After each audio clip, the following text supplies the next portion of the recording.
Well, hello everyone. Welcome to the show. Welcome to this, the most important day of 2021. You thought we were past the most important day.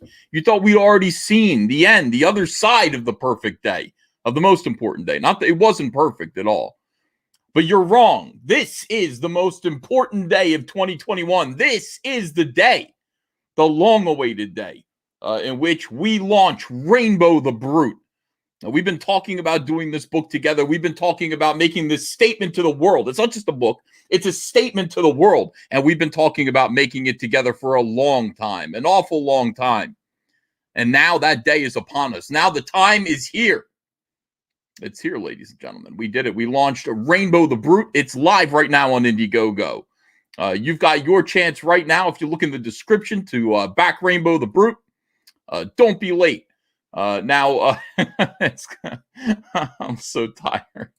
Let's get going with this. Let's go have a look at it, and let's take a look at the campaign together, shall we? Eric Klepp says, hello, Ethan. Hello, Eric. It's great to see you, my friend. Hello, guys. Hello.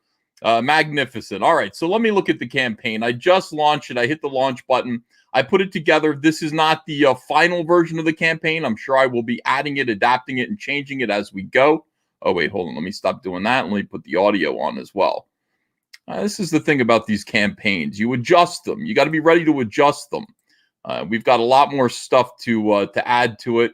That's not it. There, this is it right here. Reignbow Brute, a fairy tale satire for men. It's for men, everyone.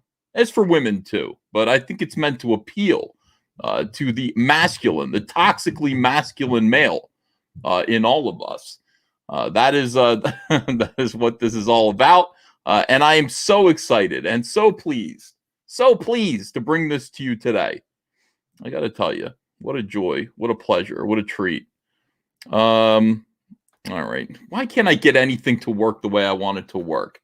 Why is everything, I swear to God, you know what? My office is like the Mandalorian's ship. It doesn't quite ever work. You know, it's like there's always something wrong with it. But, you know, that's okay. We'll get it together in 1 second here. I just want to be able to see you guys. Is that so wrong to want to see you guys? I turn the volume down there, and then we hit this. And there, I can see you guys. Great. We've got 468 people in here. We got a $10 super chat from Tom Tuttle. Just like Fetch, I will make a two Brute day. But it's not Brute, it's Brute Day. Thank you so much, Tom Tuttle. Appreciate you. Appreciate all you guys. All right, so let's take a look at where we're at here. Reignbow Brute, a fairy tale satire for real men. New from All Caps Comics. Reignbow the Brute, the last real man in fairyland. A tale of prismatic pain, a spectrum of brutality, and a pretty good dad. Choke slam a unicorn by backing it today, only on Indiegogo. Choke slam these unicorns. Let's get it done, everyone. Reignbow Brute. Reignbow Brute is live. And yeah, the world will never be the same again, ever. I hope. I hope it's never the same again after this. Reignbow Brute, we're looking for $10,000, and we refresh the campaign. And boom, we're at $30,000 already. $30,774. Holy cow, we are overfunded. All right, we're done. Let's shut it down. Let's walk away happy. Let's not be too greedy here. $30,000. That's plenty. That's just what we need. Ferd Targeson says, Hail Caesar. This 2 pounds is for pie only, pie man. I had some apple pie this morning. It was spectacular. It was really, really good, man. That Johnson's Farm apple pie. If you live in New Jersey, go to Johnson's Farm. Amazing. Yeah. So we're at $30,774 already. We're going to go through the campaign together. We're going to talk about all this. We're going to see what there is, what kind of cool stuff is here. All right, Reignbow the Brute. Meet Reignbow. No, hold on. Let me start over again. Here's a big blast of high tea sunshine for you. Meet Reignbow. He's a brute. Okay, so his name is Reignbow, and he's a brute. He's the last real man in fairyland. And we know there are a lot of fairies out there, but this is the last real man there. This is beautiful coloring by Kyle Ritter. What am I going to do with this? Rainbow the Brute is a hard-fighting, hard-drinking fairy barbarian who battles the Thundercloud men and maintains order under the rainbow. It isn't easy, with unicorn pests, thumb-sucking apes and commie elves, and Onion Grove children requiring constant vigilance. But Rainbow's worst day ever happens after a series of honeysuckle shots. He quarrels with one of the Unbearables, a clan of miserable, emotionally manipulative grizzlies. We know these emotionally manipulative types, don't we? Oh, we know all about them. And they steal something precious to him. He's only got one precious thing. Not only that, but Paula Pocket, a former girlfriend, whom he hasn't seen in 15 years, finds him to let him know that he has a son and that boy needs a father. Mount up on Rainbow's girthy stallion Napalm for the adventure of a lifetime to retrieve his sword, which is called Grassblade. His sword is called Grassblade. It's so cute. Grassblade, and perhaps along the way, teach young Shiro Pocket what it means to be a man. Rainbow the Brute is a parody satire that will take a lot of your memories of the 80s and blend them with high testosterone and fun. It'll be 48 pages, and hopefully we'll be able to afford some specialty covers with your support. Now, understand, this is just the beginning, guys. We're going to, if we fund this, if it gets bigger, if we make a lot of money with this, yeah, we're gonna add more things. We'll have more better covers, maybe even more product. But we're staying humble. We will see how it goes. Gene the Machine says make Rainbows masculine again. Dorby says Kyle's cover kicks ass. Oh, we haven't even gotten to it yet, Dorby. We haven't even gotten to it. Jordan Clark says a regular book, cool story, and stallion tier would be nice. Oh, that's a good idea. Maybe I'll do that too. Yeah, I thought I was trying to hit every combination. Well, Jordan, here's the thing. I got to put together add-ons. I haven't done any add-ons yet, but I will do them as we evolve this campaign. Just the basics are up there right now. I will add variety and things like that so that we can find what everybody's looking for. Also, I got to make this executive briefcase edition. Hold on a second here. Let me stop sharing. And let's go up here and let's make this the main thing here. Perks report. Campaign editor. That's what we do. I know what I'm doing, guys. I want you to understand. I know what I'm doing. I've done this before. All right. Let's see. Set as featured perk right there. You know what I can do? I can go ahead and I can make the exact thing that you asked for just now. Create new perk. Standard perk. Okay, so we want to make this $75. And then we want to say Rainbow plus Stallions plus cool story. Okay. All right, that's good. So we'll do a regular edition. We'll add, let's see, we will add Girthy Stallion. We will add Girthy Stallions is going to be so cool, guys. I hope you're backing that. And Cool Story Bro. Cool Story Bro, I'm going to try to make it actually look like a classic storybook. This is where I assign workout to other comic skaters. I'm going to be doing Bro White and the Seven Little Hoes. You guys know it might be Thoughts. I haven't decided between Thoughts or Hose yet. It might be Thoughts because the main character Jeremy White is a gamer, and I think gamers use the word thoughts. I didn't want to put that in the campaign. I didn't want to I don't know if I'd get in trouble for using the word thoughts in an Indiegogo campaign, but you know where my head is. Okay, let me see here. You will receive one regular Rainbow Brute, one my girthy Stallion, and one Cool Story Bro, shipped in a beautiful Gemini mail. I'm going to add the word beautiful. Okay, shipped to you in a beautiful Gemini mailer. We know what we're doing around here. And then we put the date. And we are going to charge shipping. Let's see, United States, $12. Yeah, we take a bath on the shipping, but whatever. Unless it's like New Jersey. If it's in New Jersey, we do okay. But It's never New Jersey. Okay, save. Let's see. There it is. Save changes and view the campaign, and let's see if it looks good.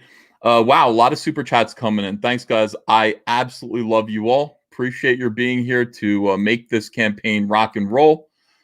We are almost at 1 o'clock. I think I launched this 10 minutes ago. And let's see where we are. 10 minutes. Why do I have so many things open right now? I got to close some of these tabs. $50,285. That's a lot of money. That is a lot of money. I think that's pretty good. We're at 500 times our flexible goal.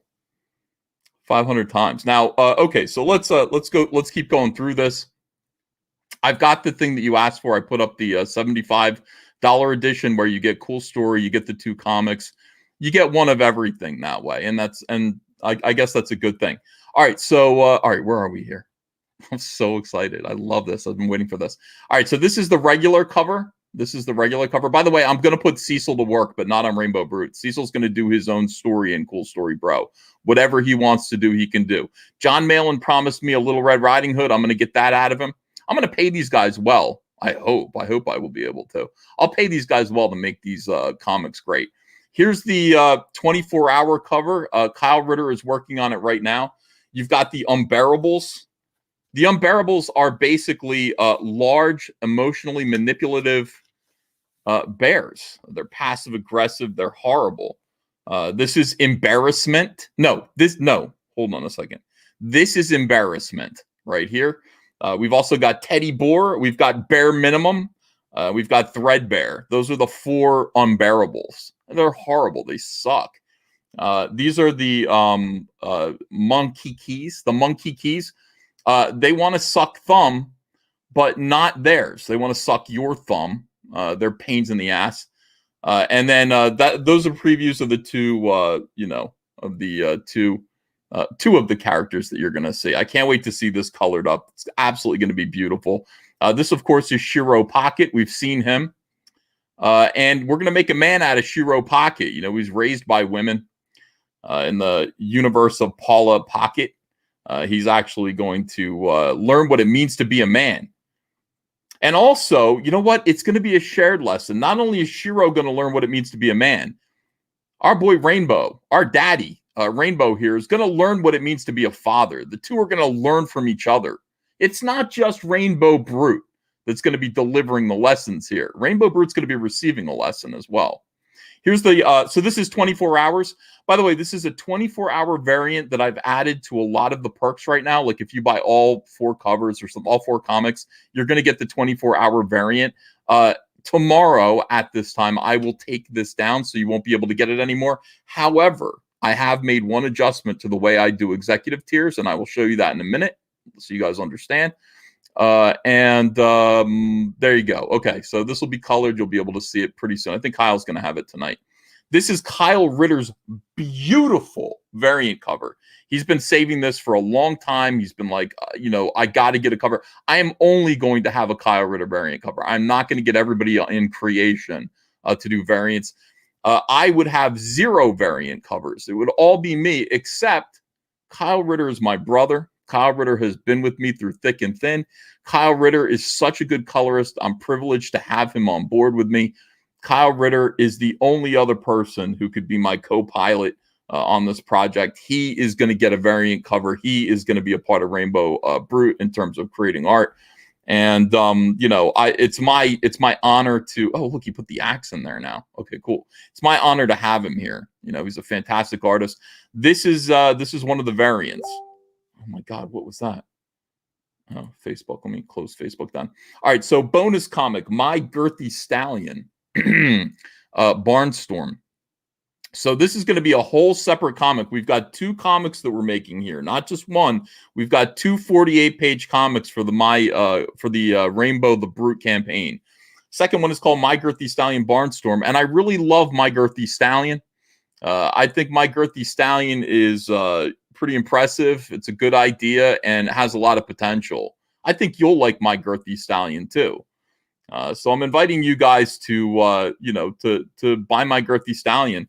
My Girthy Stallion Barnstorm will be a spin-off book in which the baddest and beefiest stallions, Ghost Gallop. Ghost Gallop is the headless horseman's horse, by the way. He doesn't have a head. Like Ghost Gallop has a ghost head. Saddle Axe, Blood Rains, Unstable One, Riot Spur, Stormhoof, and of course, Rainbow's own steed and best pal Napalm. Saddle up to ride hard against Stalin and Trotsky. You guys see what this is all about. Stalin, get it? Stall like a horse stall, and Trotsky like a horse trots. Tons of fun art and story by Ethan Van Sciver. This is all American. It's anti-communist. It's going to be totally awesome. It's going to be fun. We're going to make an anti-communist not since Animal Farm has anybody dared to make a communism parable, an anti-communist parable like the one I'm about to make with My Girthy Stallion Barnstorm. It's going to be a lot of fun. You guys you'd be able to give this to your kids. And here's one thing I want you to understand. Like, none of this is going to be filthy. You can actually give this to your kids. If you're thinking about, will my kids like this? Yes, your kids will like it. I'll make sure that it's fun. It's going to be high tea. It's going to be exciting. It's going to be action-packed, but it's going to be colorful. And there's going to be no bad language in it, no sex, nothing like that. It's just going to be a good time. So don't worry. Yeah, this is good. This is good for kids. Cool story, bro. Toxic fairy tales for masculine men. This is something I've wanted to do for a while. We've talked about this, for 2 years now. I want to make a storybook. I want to make the kind of storybook. I want it to be leather bound. I want it to be the kind of thing that looks like it contains Robinson Crusoe. I want it to be an edition that can be passed down. I want it to look like a first edition of a classic novel. It's going to be beautiful. And inside of it is going to be stories, little miniature fairy tales repurposed for men. Mine is going to be Bro White and the 7 Little Thoughts. John Malin's going to do Little Red Riding Hood, if he's still alive. I don't know if he's going to make it or not. And I'm going to get Cecil to do one. I'm going to get everyone, all the best talent. I'm going to ask Ken Rocafort, Shane Davis, Dan Fraga. I'm going to get the best of the best talent to produce short stories for Toxic Fairy Tales for Masculine Men. It's going to be a lot of fun. They'll be able to do whatever they want. They'll be able to take any story that was meant for little girls and repurpose it and change it to make it something that's fun and appropriate for little girls or little boys, I mean. All right, Executive Briefcase Edition. Now, this is the big deal here. This is the main thing that I wanted to do. We're starting with this. This is a subscription to the campaign. It is the ultimate way to enjoy Rainbow the Brute. If you back at this level, you will receive one of every perk, plus some exclusives only available at this tier from here until we fulfill. Okay? When I say briefcase, I should actually say lunchbox. This will be packaged in a beautiful oversized lunchbox, reminiscent of the ones you took to school as a kid, like this. So it's going to be like this. It's going to have Rainbow the Brute art all over it. I will get a mock-up of it ASAP so that you'll be able to see what it's going to look like. The perfect way to store your Rainbow the Brute perks, limited to 4,000 pieces. These will only be available for this campaign. So once these are sold through, if they're sold through, they're sold through. But once the campaign's over, you will not be able to buy one of these, at least not from me. At the start of the campaign, okay, now you remember how this works. Start of the campaign, you're going to receive one copy of the regular edition of Rainbow Brute. That's $25. One copy of the 24-hour variant edition. And this is not going away. The 24-hour edition is not going to be available to buy separately tomorrow. It's not. After 24 hours from now, it's going to be gone. But you'll be able to get a 24-hour variant if you back the executive edition 2 months from now. You'll be able to get it. I am not going to leave anything out of your executive box. You are going to get everything, even if it was a 24-hour perk. You'll be able to get one copy of the Kyle Ritter variant edition. So far, that's $75. You're going to get something exclusive called Strawberry Love. This is the Strawberry Love variant of Rainbow the Brute. I bet you can guess what it is. You're going to get one copy of My Girthy Stallion Barnstorm. You're going to get one copy of Cool Story Bro, Toxic Fairy Tales for Masculine Men. And you're going to get one of every additional regular perk and achievement that this campaign sees from here. You won't miss any of the ash cans, cards, stickers, whatever. It'll all be found in your executive briefcase. original art you can purchase. We've got original art for sale. Stretch goals. Stretch goals at 100,000. All versions of Reignbow the Brute will have beautiful prismatic covers. We might get there today. At 150,000, My Girthy Stallion will have a chromium cover. At 200,000, if we get to 200,000, all executive briefcase backers will receive a bonus black and white line art edition ash can of Reignbow the Brute. So that's only going to be in executive briefcases. They're going to get this extra book. 250,000, all backers will receive 4 Unbearables scratch and sniff stickers. We're going to do scratch and sniff.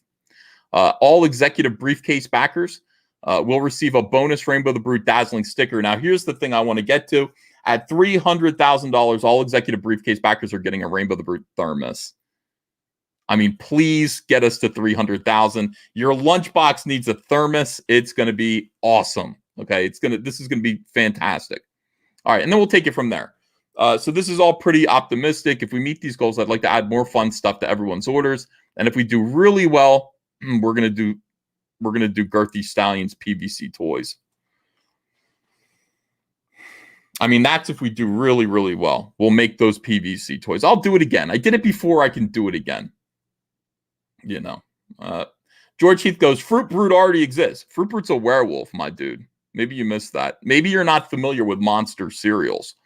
Thank you for all your endless support and enthusiasm. This is so much fun because of you. I hope All Caps Comics remains your family's indie comic book company for years to come. That's what we want to be. You're our family. We want to be your family. Let's get this project funded. And that is redundant. We're already past that. We already did it. We already got this project funded to the tune of almost $75,000 in the first, I said 20 minutes.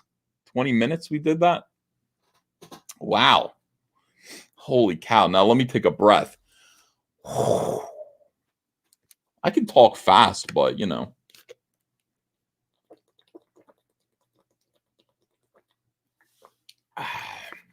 Reignbow the Brute. Yeah, I mean, look, here's the thing. It is my opinion. It is my opinion that more entertainment needs to be made for men. It's all being deliberately skewed towards girls. I think we should make stuff that's specifically skewed towards guys. And by the way, here's the thing. You know, you look at some of these girls' toys properties out there, and the question is, girls are only 50% of the market. You know, what if you made them more badass? Then you'd attract men too, right? I mean, what if you completely overhauled them and made them so that they were bloody, awesome, kick-ass? Theoretically, that's a whole other 50% of the market that you could capture, right? Isn't that correct? Why don't these people listen to me? I don't understand. Don't get it. $76,334 as we approach our first stretch goal.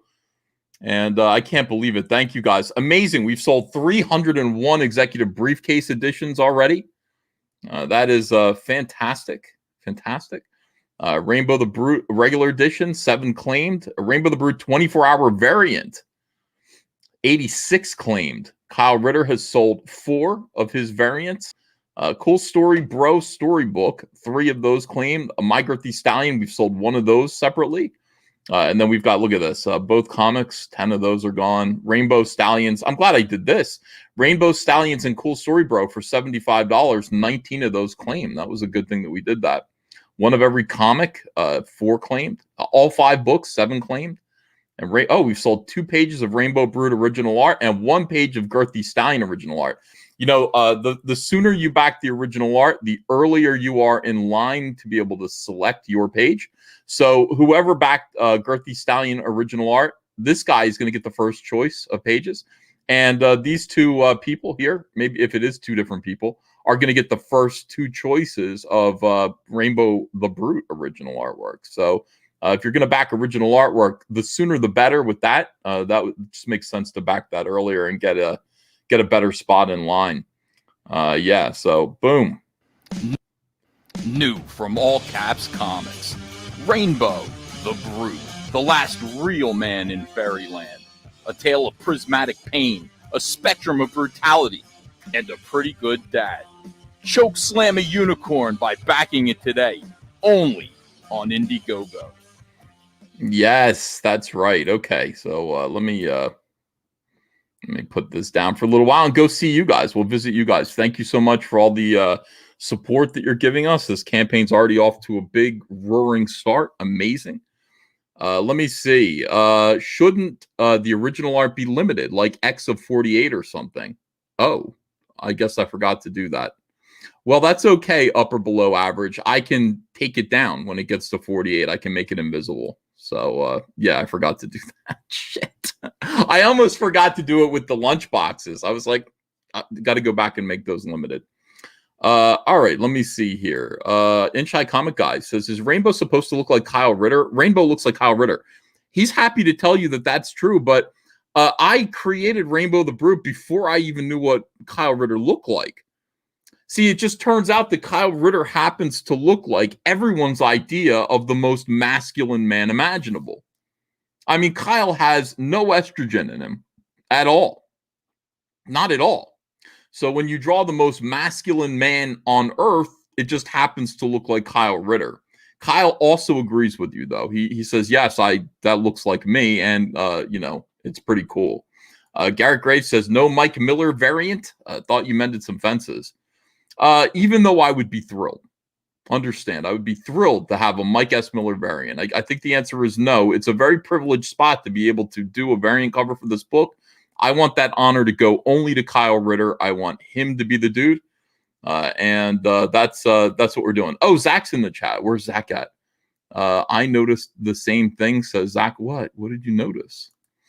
I can't see what's going on. The chat's moving so fast right now. We've got 1,400 people in here for a launch. Amazing. People would like me to make a trading card of me on a horse. I've never been on a horse in my entire life, ever. I've never been on a horse, not even once. Angry Baneling says, praise the sun. Thank you, Angry Baneling. I appreciate that. Yeah, I mean, hail Kyle. Cecil looks the opposite. I guess. Let me see this. How long have you been doing this, CVS? Why you still make stupid mistakes? It's, I'll tell you, you're supposed to go over it 3 or 4 times. Let me see. Aaron Booth says, first backer on both original arts. Thank you, Aaron. That's fantastic. So hit me up when you're ready. Been waiting forever for this campaign. I'll make sure there's a nice, juicy splash page waiting for you, pal. And though there will be several splash pages here, great action pages you'll be able to choose from. So anybody else who, just because he backed, there are 2 of them gone already. Don't let that stop you. There are going to be plenty of great pages. In fact, there are no bad pages. There are going to be no bad pages in this book. It doesn't matter where you back it. You're going to be happy no matter what. Send Zach the link. I'll send Zach the link. I'd love to talk to Zach. And while I'm doing that, I'll also read these super chats. I don't ask Zach because Zach always says no. It's like, Zach, you want to come in here? He's like, I'm busy right now. I'm doing my laundry. I'm doing this. I'm doing that. Okay, Zach. Let me get you in here, pal. Dun, dun, dun, dun, dun, dun. Zach, I just sent you the link to our Facebook chat. All right, what was I going to do? Oh, yeah. I was going to read comments and super chats. Monetization. And thank you guys for sending so many super chats. Wow. Holy moly. Appreciate it. Going back. Wow. Eric Klepp says, hello, Ethan. 200 Watt Studio for $2. 2 years in the making. I backed it. Congrats. Thank you, 200 Watt Studio. I knew I could count on you. Black Tiger 001 says, backer number 7, baby. Let's get to that thermos. Yeah, let's get to that thermos. That's 300,000. I think we could get there. Tom Tuttle says, just like Fetch, I will make a 2 Brute day happen. Thank you very much, Tom. 200 Watt Studio back says, been watching murder confession videos as I wait. I love those. Fred Turgeson says, hail Caesar, this 2 pounds is for pie only pie, man. Lord Arnold says, is the 24-hour included in the briefcase too? Yes, it is. If so, I've got 2 coming, I guess. What is the everything deal? Briefcase, correct? Yeah, briefcase is everything. And so far, the briefcase has 1 exclusive item in it. So far, the briefcase has the Strawberry Love variant for Rainbow Brute that nobody else can buy. So that's the thing with the briefcase right now. There'll be more exclusives. The Honeycomb box for Cyberfrog had an exclusive wall calendar in it. and an exclusive variant cover and an exclusive edition of Blood Honey. That's the kind of thing that we're going for. If we can get this campaign up around those kind of numbers, this, we'll make this briefcase pop, believe it. Lord J. Bama fan says, just back 2 lunch boxes and 2 24-hour variants. Thank you, Lord J. Bama fan. Jordan Clark says, a regular book, cool story, and a stallion tier would be nice. We did that for you, and I sold 19 of them, so thank you. Gene the Machine says, make Reignbow masculine again. Dorby says, Kyle's cover kicks ass. DJ2K Comics says, will there be a sketch cover add-on? No, I don't think so. Not for this, because I'd have to, no, I don't think so. I'd make some extra money if I did that. I want to keep it simple. I want to move on from, so that the sketch covers take a long time. Should I do it? Yeah, I could do it. K Brady says, great stuff. Congrats as usual. Poomspack says, hail the brute. Thank you for $5. Narwhal Books is here. He says, congrats, E. Here's to crushing Keanu. Oh, yeah, right. That'd be amazing, but that's a long way away. Brad Frederick says, my girlfriend wants to know if there's a strawberry shortcake character. She's watching this stream and is very excited about this book. Now, because the strawberry shortcake people have been known to be litigious, no, there is no strawberry shortcake character in this. I do have a set of young ladies who I call strawberry strumpets. No relation to strawberry shortcake at all. And these strawberry strumpets are beautiful, beautiful women who seduce men with baked goods. So as you can see, there is no relation at all to strawberry shortcake or anything else. It's entirely a creation of my own. Strawberry strumpets. So your girlfriend is going to be very happy. Keenstein says, Reignbow the Brute, the spirit of Sprite. The Sprite of Spite. No, I like that. The Sprite of Spite. Eric Klepp says, backer 313, Eminem would be proud. Leroy says, yo, Ethan, can you put Girthy Stallions as an add-on? Yeah, I'll put add-ons on pretty soon. I can't do it right now. I need to get pictures of everything. I need to get the images of the books down, and I need to make little JPEGs of them to add images of them, and then I can do add-ons. Comic Book One says, got my briefcase. Thank you, Comic Book One. Appreciate you. P. Callan says, just back the 3rd consecutive executive tier of yours. Congrats on another huge success. Thank you, Pete. Tommy Boy says, New Jersey order here. Fuck Phil Murphy. Yo, you got that right. Eddie Winkler says, hey, EVS, just back the executive edition. Congrats on another smashing success. Hope to be there one day. Have a great day. Thank you, Eddie Winkler. Sovereign Wolf. Eddie Winkler's Sovereign Wolf on Indiegogo, everyone. Eric Peterson says, got my briefcase. Thanks, Ethan. Thank you. Antonio Cardinha says, hail Caesar, about damn time. I know it took a long time to get this, but we got here, guys. We got here. Christopher Gorey says, good sir, long may you reign, proud to support you. Without respect, we reject. Comicsgate, hashtag Comicsgate, Christopher, a.k.a. the Good Reverend. Dorby says, when you pay mail-in, make sure you deduct your gambling losses from him surviving. He hasn't survived yet. Such disloyalty, staying alive and costing you the bet. I don't know that he's going to survive. Moobot says, where's the Ritter cover plus Girthy combo? I could probably do that. That's probably a good idea. John Moriarty says, does Reignbow the Brute have 3 or 4 fingers? Lots of misinformation on these covers. Love you, Uncle E. I have to check and see. I think sometimes he's got 3 and sometimes he's got 4, but I think I settled on 3. Yeah, I think so. Inch High Comic Guy says, ordered an executive briefcase as soon as the pitch dropped on YouTube. John Malin must have put you down because he was jealous of how cool this looks. Yeah, that's what I would say, Inch High Comic Guy. Flicks by Cody says, LOL, stop everything. I need to see Bro White. Haven't you seen Bro White? Oh, I can show you that video. Angry Bannerling says, praise the sun. Raging Gold Eagle says, hey, Boomer, you forgot to put limits on the original art tiers. I know. But you know what? Original art, so far I've never sold out of original art. No, I did. I sold out of original art for Blood Honey, but it took 3 different campaigns to do it. So I'm not worried about it. Aaron Booth says, first backer on both original art. So hit me up when you're ready. Been waiting forever for this campaign. Sergey Barangard says, bring Zach on. I sent him the link if he wants to come on. He's definitely invited. But, Zach doesn't always want to come on to these things. Eric McIntyre says, is Brute part of the Cyberfrog universe? No, he isn't. Because Cyberfrog is real and Rainbow Brute, well, you'll see. Lord D. Drum says, Salesman of the Year, EVS. Randy Sifflin says, congrats, Ethan. Rainbow the Brute looks amazing. Thank you. Tombo says, Pie Man on a horse, better get a Clydesdale. I don't get on horses. Let me see. Just back the executive package. Congrats. Also bought my first vintage comic, Pep number 218. Check it out. That's Shazam, isn't it? And Pep. I invented an electric harmonica, apparently. So did Archie on the cover. Oh, Pep is Archie. Okay. Mine works a lot better than his. Eric Peterson says the Strawberry Shortcake villain was a pie man too. I know. Gilbert Arcon says, hey, can you confirm stopping saying has an effect on your channel sub count? Saying what? I can't read what that says. I know what you're talking about. The N word for bad Germans. I don't know. I still say it when I want to, when I need to. So I'm not sure how that works. You know what? Sometimes when the subject matter that I talk about, when I talk about feminism a lot, it takes a long time to monetize those videos. So Ragmuffin says, we need that rainbow chromium. I think we're going to get there. Zayd Comics says, great launch, Uncle E. Congrats on the new book. Excited about the fairy tale book. So glad to be a part of Comicsgate. Remember, we are shipping the Lost Pages on Indiegogo. Zayd Comics, everyone.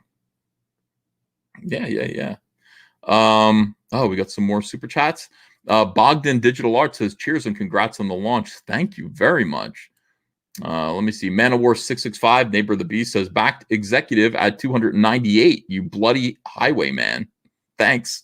Lawrence Miller's here. He says, second backer of original art. Hail, Uncle E. Thank you, Lawrence Miller. Thank you so much for that. Thank you guys for your incredible support. I just, I'll tell you, I'm bowled over every single time we do this, and I really appreciate it. Just making or All Caps Comics grow, making All Caps Comics into a really big growing concern. And, it's a good thing because we're planning on doing more things in 2021. In 2021, we're going to be publishing Cyberfrog Black Planet. We're going to be publishing Rainbow the Brute. And we're also going to be, in December, we're going to be launching Snowman by Matt Martin. And in case you haven't heard, we are going to be launching Creed by Trent Kanuga.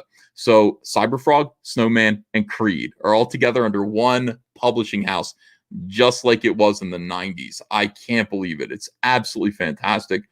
I'm so happy about that. So we're doing more stuff. And then, once we get Wreck Planet out of the way, once we get that shipped to you guys, we'll launch Cyberfrog 3.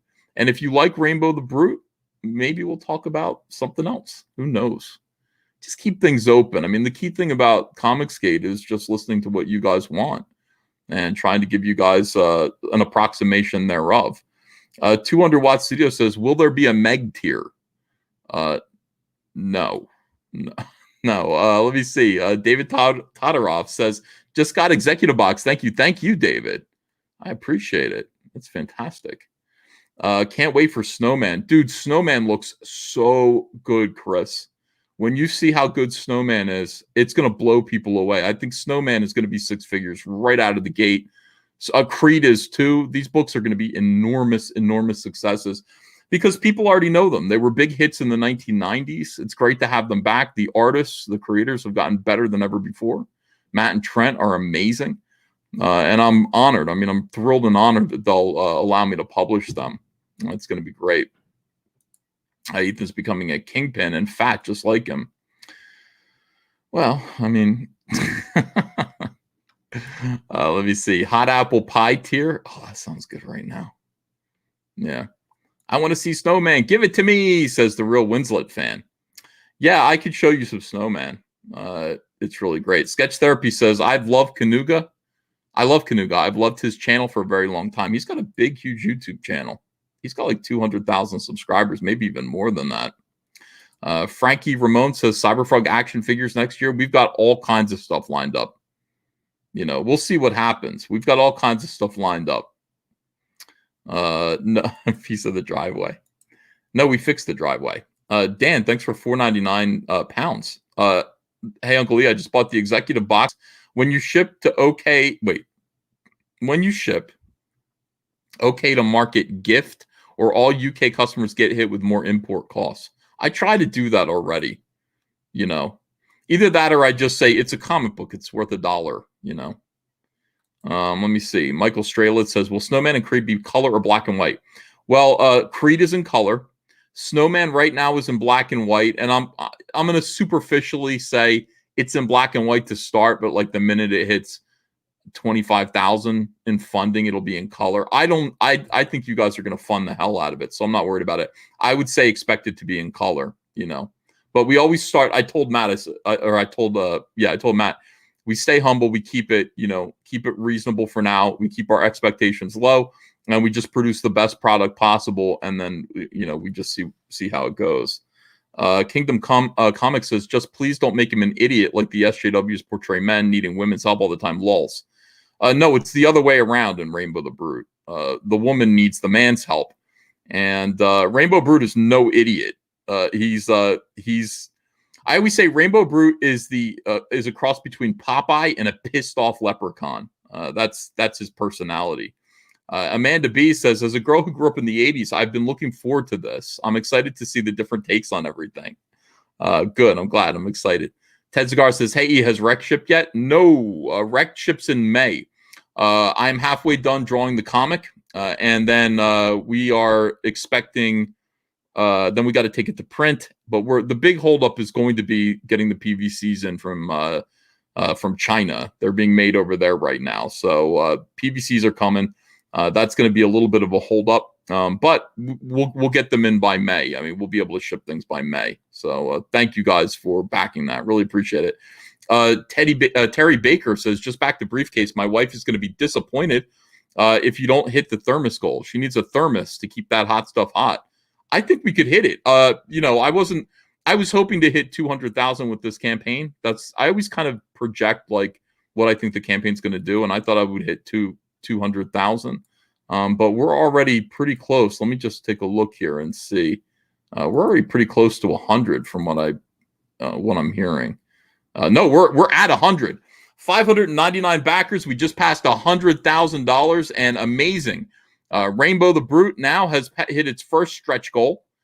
We've beat the first stretch goal. It's been half an hour or so, maybe 35 minutes. $100,000 in 35 minutes. And we are at the all versions of Rainbow the Brute will have beautiful prismatic covers. So every variant cover of Rainbow the Brute will be prismatic chromium.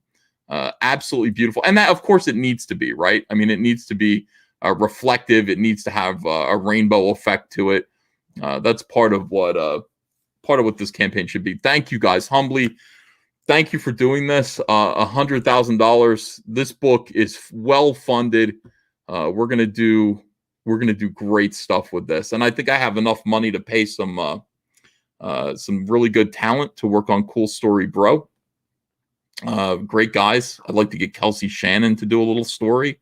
That's what this is all going to be about. All this money is going to go to pay people to create. Part of Comicsgate is to spread it around a little bit. Just everybody needs to work. And it's what an amazing privilege it is to be able to give people work right now in this economy. That's all because of you. And that's all because you guys like my ideas. Thank you for liking my ideas. That means I get to put people to work and make sure people are paying their bills. We're at about $102,000, 609 backers. Thank you very, very much. Yeah, we'll get Kelsey, we'll get Cecil, we'll get everybody. Everybody's going to get a piece of this. We'll make sure the Cool Story Bro is a book that you can keep on your bookshelf. And I'm just going to let people run with it. I'm going to say, Kelsey, think of a fairy tale and then make it funny. Make it for boys and make it funny. And then, you know, like the Little Mermaid, you want to do that? You want to do Beauty and the Beast? Or some kind of spin on that? Go ahead and do that. What would Beauty and the Beast be? It'd be a hideous, monstrous woman and like a supermodel man. It'd be the other way around, I guess. You'd spin it around. I don't know. Do whatever you want to do. I just want people to have some creative freedom, have some fun, and just make something that's funny, something that'll make people laugh. And the great thing is, Rainbow the Brute, if you back this campaign, I will say Cool Story Bro is going to be a great Christmas present, ladies, for your man. Your husband, your boyfriend, Cool Story Bro is going to be perfect. They're already going to laugh because of the title. Cool Story Bro, Toxic Fairy Tales for Masculine Men. I might make it Toxic Fairy Tales for Toxically Masculine Men. I might make toxic redundant. Toxic Fairy Tales for Toxically Masculine Men. Oh my God. We can do whatever we want. It's toxicating freedom to do whatever we want, to make fun of SJWs, to sell comics way quicker, way better, to a much more enthusiastic audience than they generate. Yeah. Let me see what you guys are saying in the chat. Wow. Michael Hing says, R.I.P. David Prowse. Yeah, I heard about that. That is very sad. I got to know him a little bit. I met him a few times. He was a unique man. And rest in peace. We're losing Star Wars actors. Himatla says, will Rainbow Brute ship before Red Rooster? Either way, I'm in. I hope not. I really hope not. I hope it doesn't. Come on, let's go, Red Rooster. Kingdom Comics says I read that one already. Okay. Let me see here. Terry Baker, I read that one. 100K incoming. We've got Mandy Summer says, congrats, Human Sunbeam. Can't wait. Thank you, Mandy. Appreciate you. Let me see. No, I didn't. I did shake his hand. I did. Actually, I did shake David Prowse's hand, but it was a long time ago. It was like 2000. It was like 2006. That I shook his hand. So let me see. Beauty and the Beast, Fabio and Nancy Pelosi. There you go. There it is. Yeah, whoever does Beauty and the Beast, like Beauty's got to be Fabio. We got to make it totally Comicsgate. Kevin Sharp is here. Says, congrats, Rainbow Land, and welcome to the 80s fantasy genre. Back Dragon Guard. That's right. Also 80s fantasy. Kick-ass art. Thanks, Comicsgate. Thank you, Kevin, and good luck on Dragon Guard on Indiegogo. Yeah, you guys should check that out. It's very similar. Rescott says, got the executive box. Really excited for Snowman next year. 2021 is going to be a great year for all caps. Congrats. I agree. I'm very excited about, everything that we've got.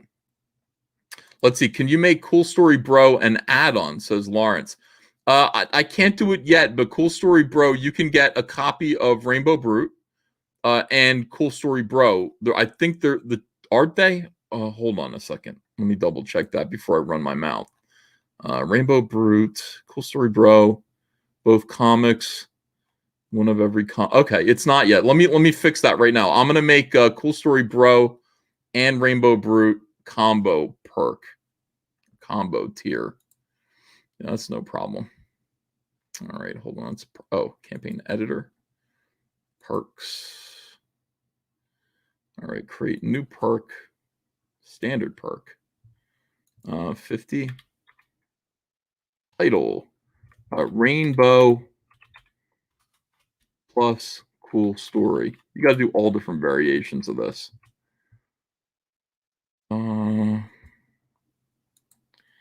And Cool Story Bro. All right. You will receive one copy of Rainbow.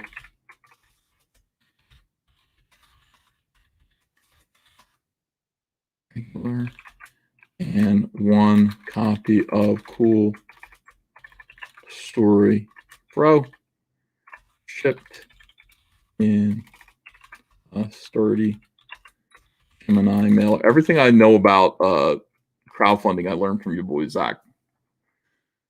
He's the same phrasing as him. Let me see. Yes, the perk needs to be shipped.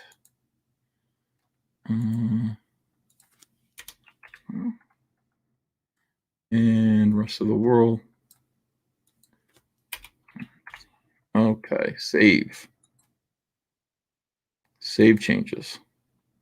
All right, so it should be there now. I just added, so you can get a copy of Rainbow Brute and Cool Story Bro. That's up there now. Let me view campaign and just double check. Yeah, both. Okay, yeah, Rainbow and Cool Story. A lot of people are mad at me that I didn't call it Rainbow. Kenny Jones says, do you believe the comic book industry benefits from grading services like CGC? Yeah. And does having comics graded add to their value in your opinion? Well, clearly, yeah, because there are people who collect graded books, and having a book that's graded means a lot to those collectors. I'm not somebody who likes to do that because I like to read comics and I don't want to see them sealed up in plastic. But on the other hand, again, it's just collectability. It's whatever you want to do. You might want to buy 2 copies and have one to read and 1 copy put away, CGC. That benefits everyone. You're putting money into the comic book economy. Thank you very much, by the way. Keen Scene says, cool story, bro. Impish tales for toxic males.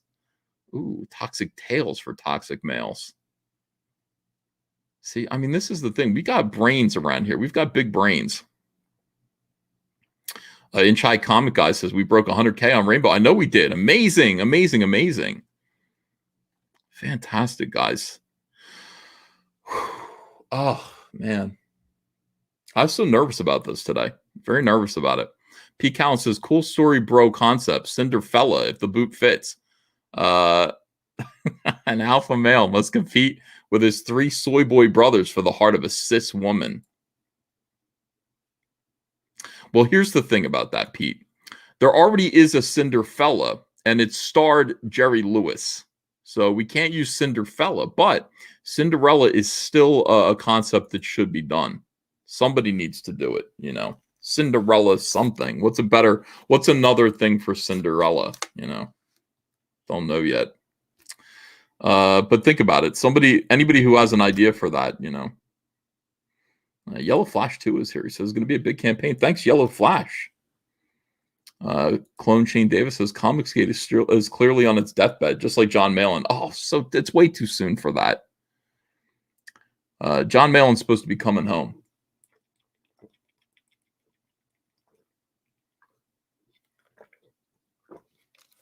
Which means I'm going to lose $40 to Cecil. And I didn't want to. I really wanted to win that bet. Shirts and hats, not at this time, but perhaps. I mean, I think some of the logos belong on a t-shirt, so I'll think about it.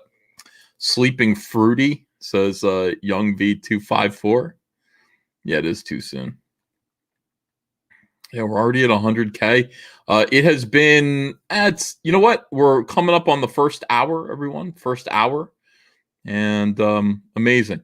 Clone Malin lives on, says Edward Hipkiss. Is there a Clone Malin? I've seen Clone Shane Davis. I haven't seen Clone Malin yet. Cumberbatch Pepperpots here. He says, is lack of eyebrows a COVID comorbidity? If it is, it's a real problem for John. What happened to Malin? Everybody wants to know. John Malin got COVID. He's the first comic skater that we know of to have COVID-19. He was actually hospitalized. I think he's okay. Otherwise, we wouldn't be joking. But yeah, we're worried about John and wish him a speedy recovery. But I mean, it's amazing. COVID, what a nightmare. Oval Team Patrol says girl plus Cinderella, boy plus Embro. I like that. That's pretty good, Embro. That's just a cool idea anyway. Tom Tuttle says Cinder, hell yeah. Everybody's going to be chasing that pun. What's the perfect pun? Let's see. Rainbow Brood is begging for a Rain in Blood parody. Should do it. Yeah.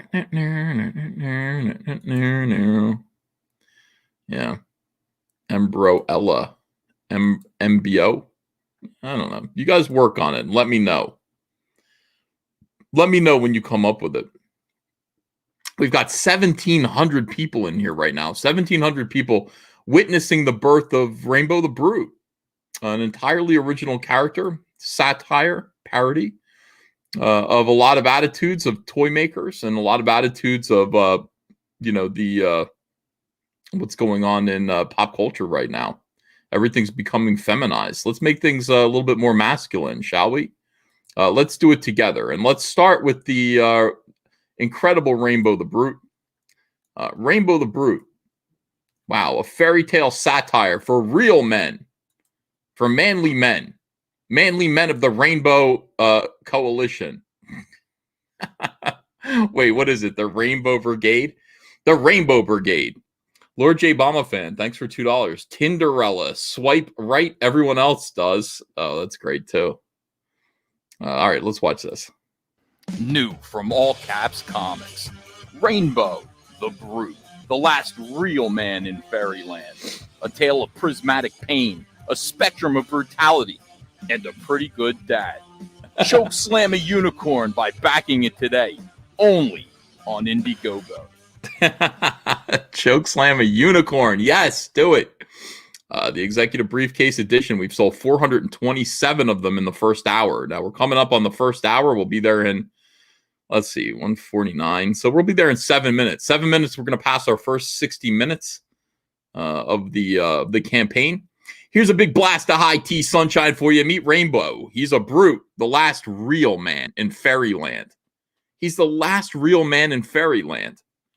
Rainbow the Brute is a hard-fighting, hard-drinking fairy barbarian who battles the Thundercloud men and maintains order under the rainbow. Under the rainbow is no big deal. We're all under the rainbow.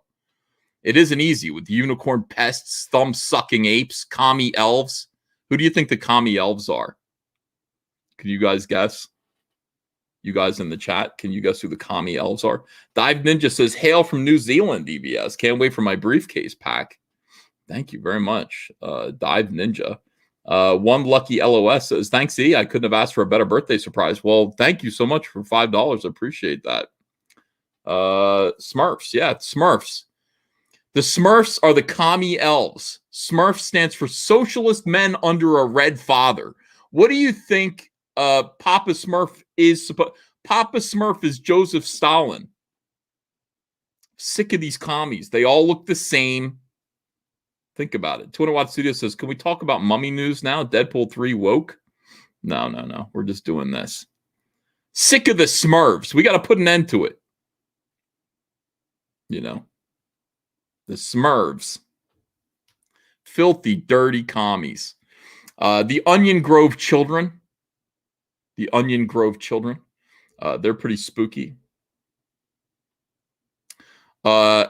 Requiring constant vigilance. But Rainbow's worst day ever happens after a series of honeysuckle nectar shots. That's what he drinks. He quarrels with one of the Unbearables, a clan of miserable, emotionally manipulative grizzlies. A little like Gail Simone. Think about if Gail Simone were a bear. That's what the Unbearables are. Okay. So if that puts it in, I don't know why we don't do unbearable stuffed animals. You know, we should do that. We should do unbearable stuffed animals. The Unbearables, there are 4 of them. They're different colors. The Unbearables are Embarrassment, Tandemonium, Bare Minimum, and actually there are 5. Threadbare. You know.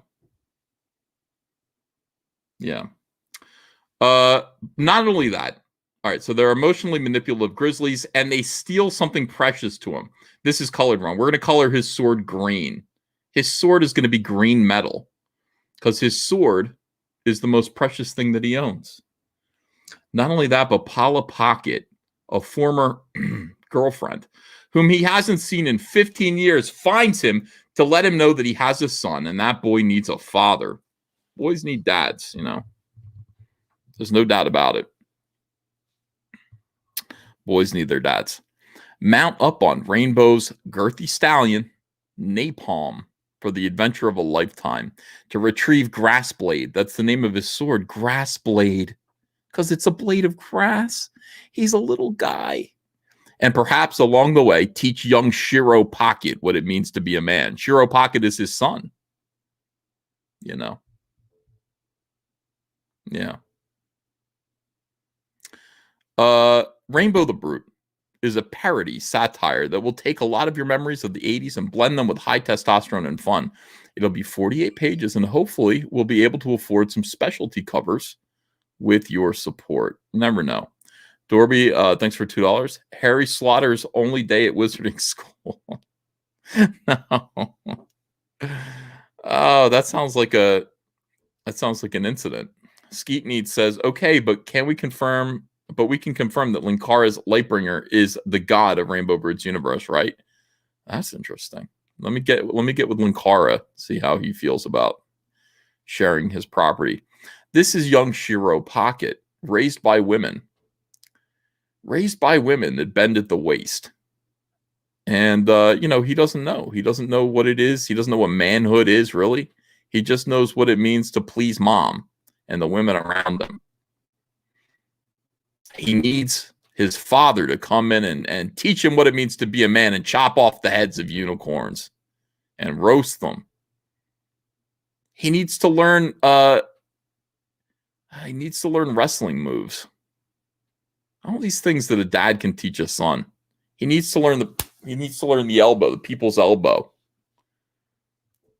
Rainbow Brute's going to teach him all that. Yeah.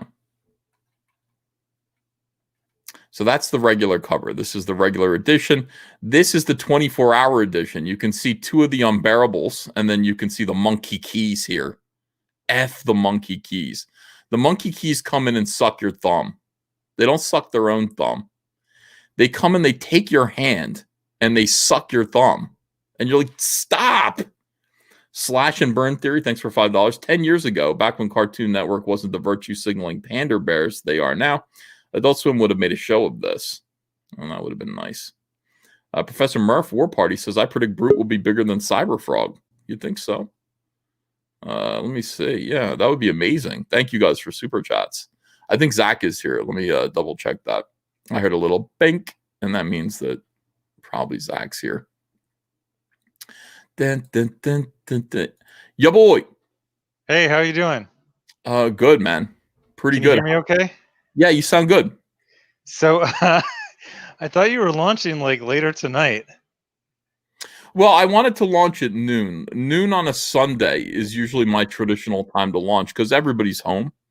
You know, they come home from church. They're thinking about me. So it just seems like a good time to launch a campaign, you know. And it always works. Sunday at noon is a good time. People have different superstitions about it. I'm not sure if it is superstition or if there's the best time to launch a campaign, but this is good. This is a good result so far. We're, kicking some ass. And let me see here. Let's take a look at where we're at right now. You go back and forth. You look at the campaign. You talk to the peoples. All right. So, oh, man. All right. Rainbow the Brute. We're at 115,965 now. And it has been, we're at 1 hour, $115,965 in the first hour of Rainbow. Oh, it's only been 1 hour. I must have found it like I just went by coincidence to your, your campaigns page. I said, I want to see if he's got a notice. And then it said it was live. So I was like number 302 or something. Mm-hmm. I assumed it had been around for like an hour, but I guess I was like minute 2 or 3. Wow, dude. So we've been going for about an hour now, and it's a pretty big success. Well, you know what that means, that you made $100,000+. You know what that means, right? No, what? You bagging groceries for a living has been pushed back 1 more year. Oh, thank God. Thank God. Yeah, they planned on that. I mean, they were hoping these SJWs were becoming, further and further in our rearview mirrors, They were like hoping. Mark Wade was telling Jamal Igle, don't worry, it's not going to be long now before we hear Ethan Van Sciver say, would you like fries with that? And I'll never forget that. And Jamal went, ha, ha, ha. Good luck, Ethan. And I went, oh, you mother effers. You mother effers. There's this thing where, like, I was talking to a friend who's, and I was like, I remember back in the day, they would always talk about like the bleeding heart liberal who just cared for everyone so much. And even liberals don't use that phrase anymore. Do you remember that? The bleeding heart? Yeah, they used to pretend to care about people. So, yeah, they don't pretend. And the weird thing is, SJWs, nothing makes them more angry than saying that they are like blue-collar tradespeople. Like, that's just an insult to them. And that's their greatest curse. May you be blue-collar. Like, what? Aren't you all supposed to be like the defenders of the blue-collar and working class? And frankly, aren't they? I mean, by the way, I that kind of thing, food service isn't beneath me. I would work. I would work. I'd be happy to do. Can you imagine? I'd be like American Beauty, except without the whole thing that guy got up to. But I'd be like American Beauty. I'd be in the window of a McDonald's, with like no responsibilities, flipping burgers and just happy as a clam. Yeah, I'm getting my $8 an hour to flip burgers. I don't have anything else to worry about. That'd be great. I gotta tell you, having worked at McDonald's, it's the worst job I've ever had in my entire life. It's so bad. He made it look so good. Kevin Spacey made it look so fun. I barely remember that movie at all. I didn't even remember that scene until you jogged my memory. Have you noticed that a lot of times things that when they have American in the title, they're not very good? No, explain that. So you're saying like if American is in the title, it's going to be a movie that is not appealing, or I feel like it's done a lot, like to either like do like an Oliver Stone like ironic twist on something, or to get like some fake patriotic, appeal. It just feels a lot of times it feels very, forced. Yeah, when I think of the word American, I think of blue collar though, automatically. Because, I was thinking I had American in the title of a comic. I wanted to do a book called American Manga. And it was going to be just like guys who turn wrenches for a living, but with like super powered abilities to turn wrenches. Not that they have superpowers, but I mean, they can do things that no mortal man can do, in a garage. And these guys are taking junker cars, junker vehicles, and turning them into weapons of war and fighting another group in the Midwest that's doing the same thing, like in the Rust Belt. And it would be basically like, Voltron, except blue collar, and these guys do it themselves. Blue collar Voltron / battle bots. And it would be badass. Like these guys would be real Americans.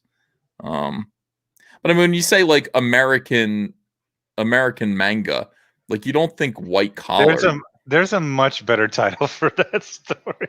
Go ahead, let me have it.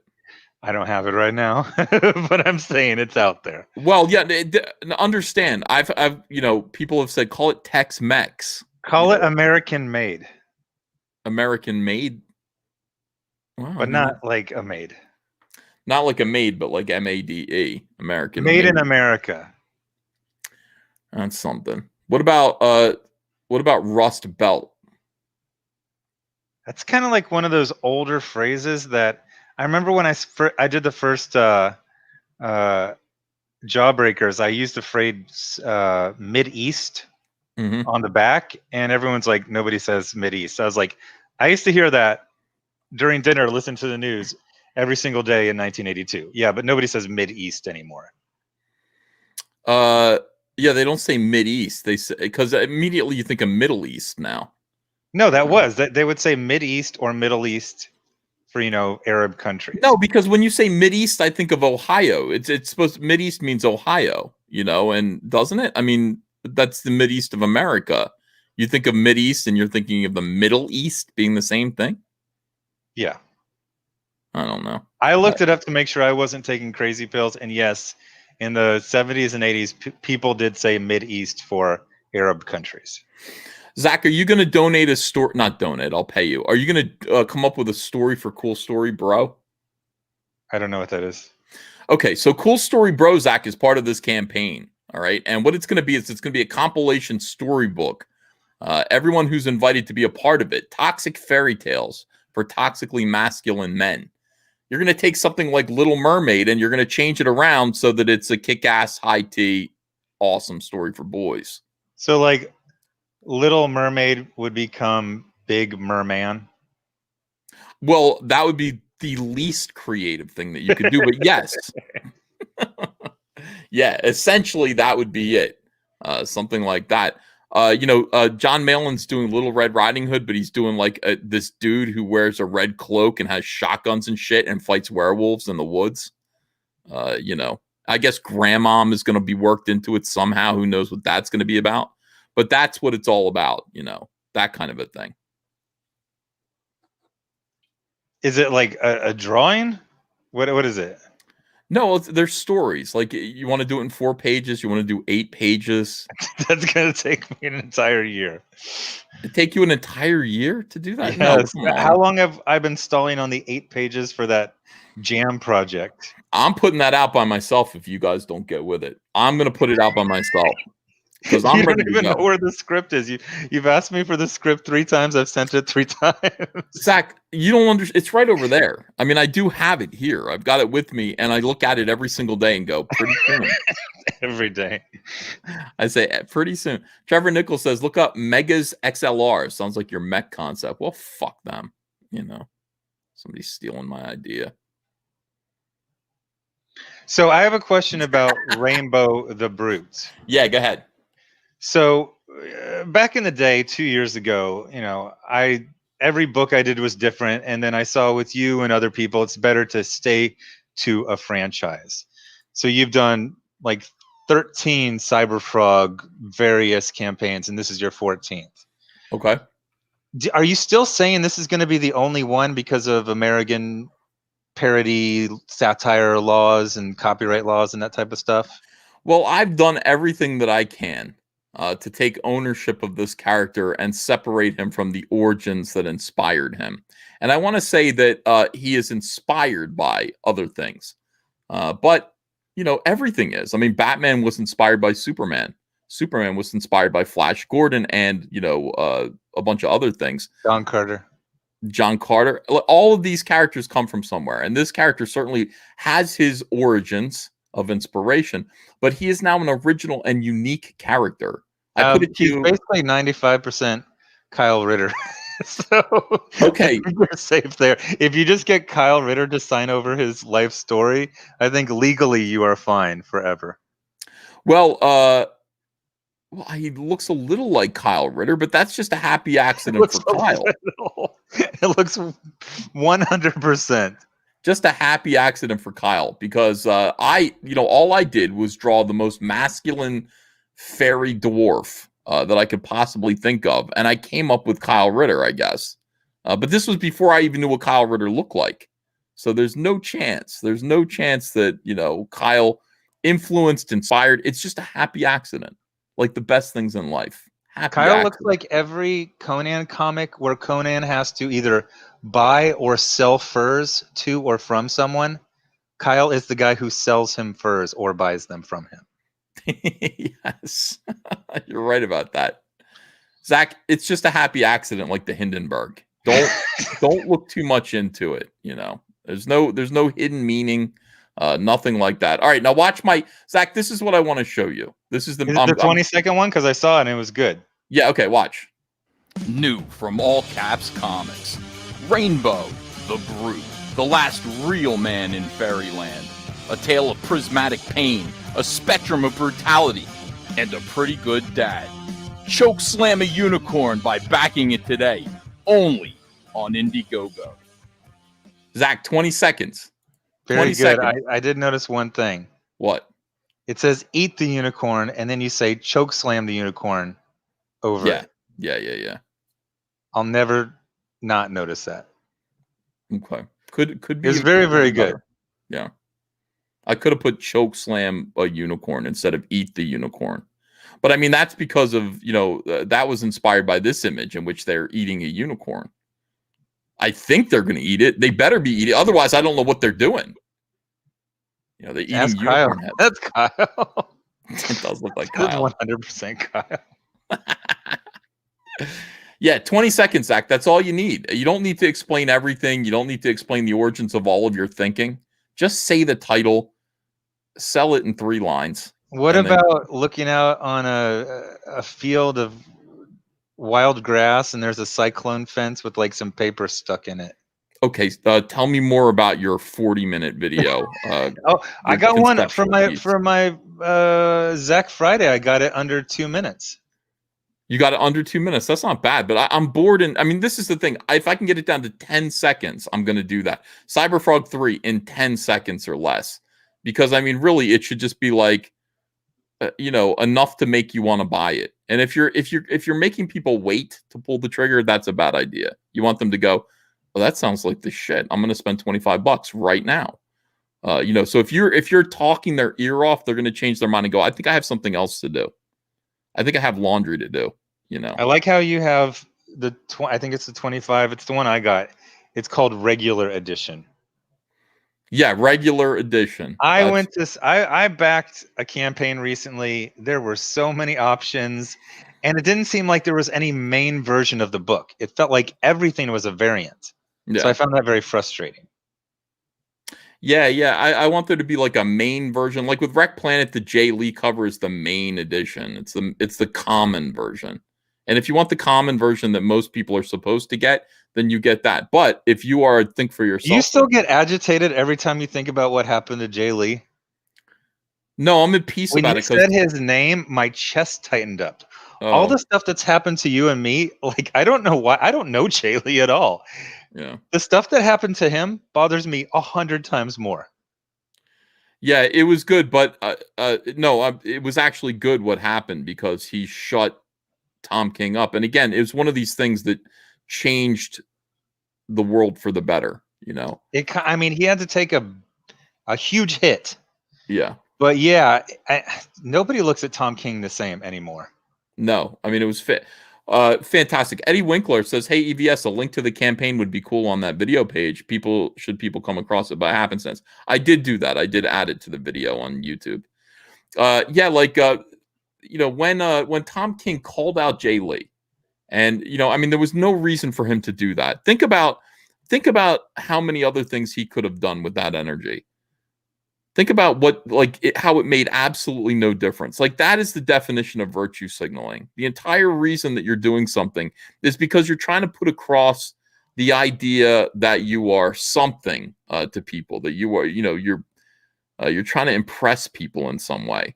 And so he didn't have to call out Jay Lee. He didn't have to say, because this guy worked with a comic skater, he has cooties, and this isn't the real version of my book. Because he did the cover of Cyberfrog and a cover for my book, so it's not real. Think about what a fucking woman Tom King is for doing that. It's actually so much worse. They kind of like barely nudged him in the oh shit, I might get, targeted for a day. And he just immediately gave up Jay Lee. Yeah. Like just the nudge of, oh shit, I might be a target by, you think mob. He did it because he didn't want to have to answer for the fact that... Oh, absolutely. Wow. It wasn't a virtue signal. It was like a 100% cowardice move. Like, fuck. Oh my God. I can't, like, look at, what's her name? Gina Carano. She just laughs it off. She's had like 2 months of it. This CIA guy couldn't handle 1 hour of being the target of, a digital lynch mob. Sold out a dude who had been in the industry since I've been in high school. Ridiculous. Jay Lee's worth 20 of Tom King. The idea that's an insult to Jay Lee. I would say 100. Justin McRoberts, thanks for $10. Contributor 823. I've ordered the executive briefcase edition. I've been waiting for this a long time since you first started talking about this over a year ago. Thanks, Uncle E. No, thank you. And I'm glad I could finally bring it to you. Got a lot of work to do this year. I got to do Cyberfrog Wreck Planet. I'm going to obviously have to hire a lot of people to help fulfill that book, because that's a month. Fulfilling that's going to take 3 months. So I can't get involved in it. I can't do. I can help out a little bit, but I actually have to hire people to do it. And so I can sit and draw and get Rainbow Brute done, and then get ready for Cyberfrog 3. We're making so much. We're making money hand over fist on comics. What does that even mean? You got the hand. You got the what? Because all right, so I've got money in my fist, and I'm giving you my other hand to get more money. Okay, so it's like a circular motion of just grabbing so much. Okay. Yeah, I think that's what it means. That's what I always thought. But yeah, we're making. I thought it was so much like money. A magic trick. You know how they'll have the hand palm down and they'll kind of wave it and then they'll turn it over.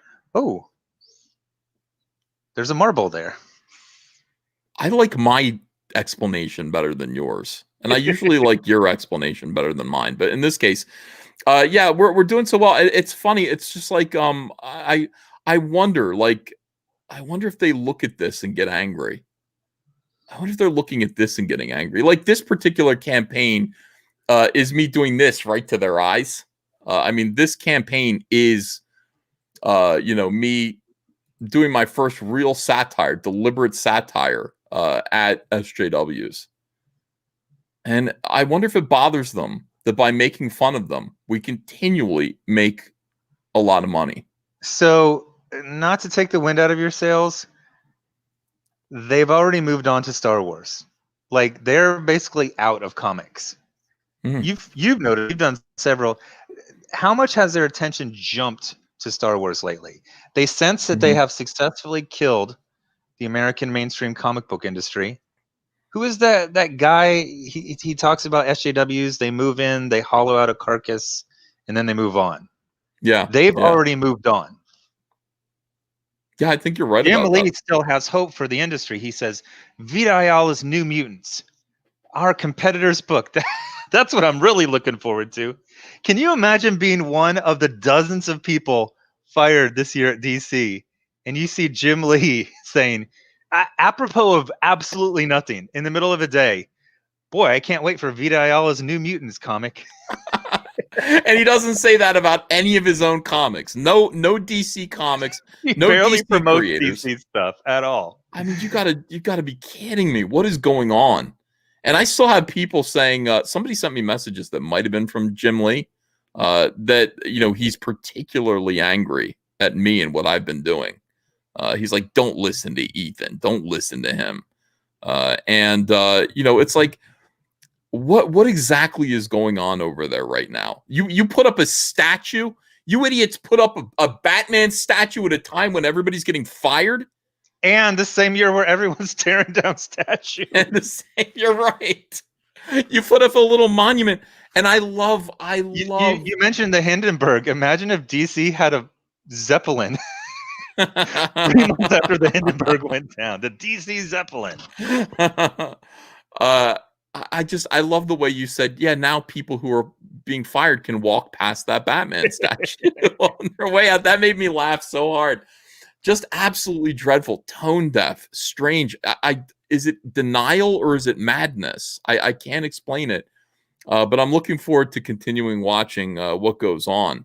And there are still some people who are like, no, there's hope. There's hope. No, I don't think so. I think next year, like right now, they see it as a big tidal wave. 2020 was a tidal wave that knocked us over, but we're going to get up again in 2021. No, the tsunami is 2021. Do they think waves only come in ones? Yes. I mean, it's going to be awful. It's just going to be awful. Have you ever been the surf and kind of been getting bowled over? It sucks because there's always another wave. There's another way. You're getting up. You're getting up, and then another one comes and knocks. Especially when you're a little kid, those are your memories of getting knocked over by wave after wave, and that's what's going on in comics. So I'm pretty interested. I can't wait to see what happens with Marvel. I'm doing making a video right now, a big Joss Whedon expose, and just watching Joss Whedon go down. These guys, they can't. They need targets all the time. They need targets. Yeah.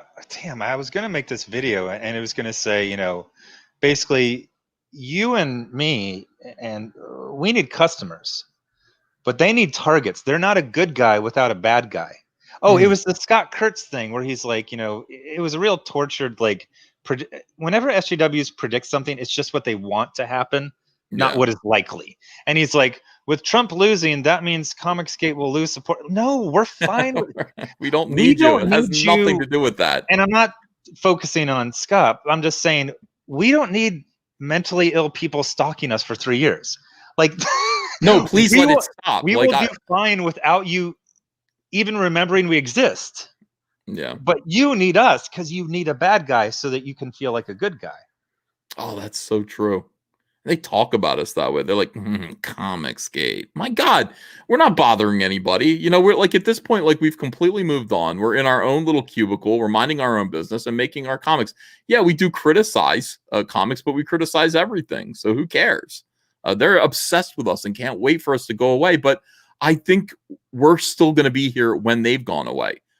Gunnar Renee Oye, thanks for 50 NOK. I think that's Norway money. They're moving on to anime and manga. They want to tell the Japanese what to do. I only know one person who reads Western comics. The rest is manga. Michael Beacon for $5 says there's no hope for mainstream comics.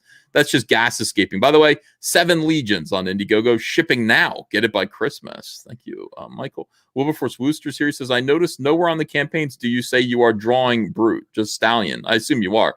Might want to do a small edit. Yeah, I assume people assumed I was. I'll put in there that I am the artist and writer of Rainbow the Brute. Of course, a lot of people wanted to do it, Zach. I got a lot of people going, can I draw One of them was Donald DeLay. Can I draw Rainbow the Brute? No, you can't. Get away from my. You know what I'm like? I'm like a guy with a plate of food, and I have people over my shoulders with forks. It's like, I want to draw what you made. No, just go away from my dinner. Did you ever, and you might have been this kid, although I think you were too poor. Do you remember going to the birthday party and that one kid who just could not share anything? They're like, okay, now let's cut the cake. And he would just like freak out. He's like, this is my cake. Yes. Or like they give the little kazoo to every single attendee. And then like the birthday boy would come take the kazoo. You're like, what are you doing? I'm just like, create your own stuff, guys. Please create your own. So you can do it. Get it, put your mind, put your heart to it. Zach has created so many comics at this point, and killed them. He's created so many characters and murdered them in cold blood. You can do it. If Zach can do it, you can do it too. Trencher1375 says SJWs are an evil mob. They don't go away. They just change their allegiance. The thirst for blood remains. Everything else is an excuse. And the thing they're focusing on, I mean, look at what they're focusing on. 2 women. The Force is female. They are obsessed with destroying Gina Carano and now Rosario Dawson.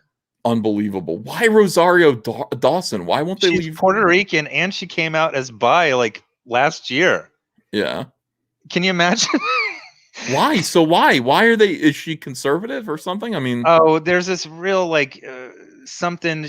Her family hired a groundskeeper that turned trans, and then they lived on the property. They tried to fire the trans. I don't know which direction they transitioned in, and then they got in a big stupid fight.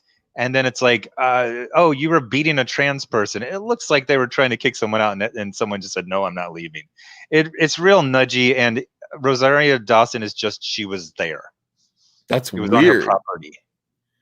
Meanwhile, what's his name who plays the funny thing Flash? Is I was going to call it a he said, she said, but then I realized that would be way too confusing for this situation. Who's the dude? Who's the gay guy who plays the Flash who chokeslammed a pregnant lady? I think he's still going to get to, be in his movie. Agent DeCamp says, "Why is funny? All this people. I mean, I don't want to get into the whole Johnny Depp thing, but Amber Heard gets to keep her job, and How? the guy and the Flash chokeslam because they have the right politics, obviously. Jesus." Duh. By the way, Agent DeCamp says, why is 24-hour variant in briefcase? It shouldn't be. Yeah, I actually wrote in there, I said I'm changing the rules because the entire point of the briefcase is a subscription. And it's a little bit weird. It's a little bit nudgy to be like, I'm going to keep this one thing out of it. Like if you back the $200 executive briefcase edition, you're getting everything this time, including the 24-hour edition. But it's going to go away. The only way you would be able to get it tomorrow is or after tomorrow is if you back the executive briefcase. It's going away as a separate item. I just feel like that's fan service because I've got so many people who, back the honeycomb box. And at that point, you should just get everything. But I made this kind of like rule that one item is not in there. So it just didn't seem fair to me. Yeah. Rumors are Amber Turd is getting a Mira spinoff, says Chris Roble. Yikes. They got to get rid of her. I'm going to wait until Zach says something. I'm so sick of Amber Heard and Johnny Depp. I just want you to move on. I haven't brought it up, and I already. Yeah, you don't want to talk about that. Well, here's the thing. Joss Whedon, his career is absolutely over, and nobody stood up for him. And I mean, you really look at this situation. Where are the Avengers for Joss Whedon? You know what I mean? It's like you've got that guy who James Gunn.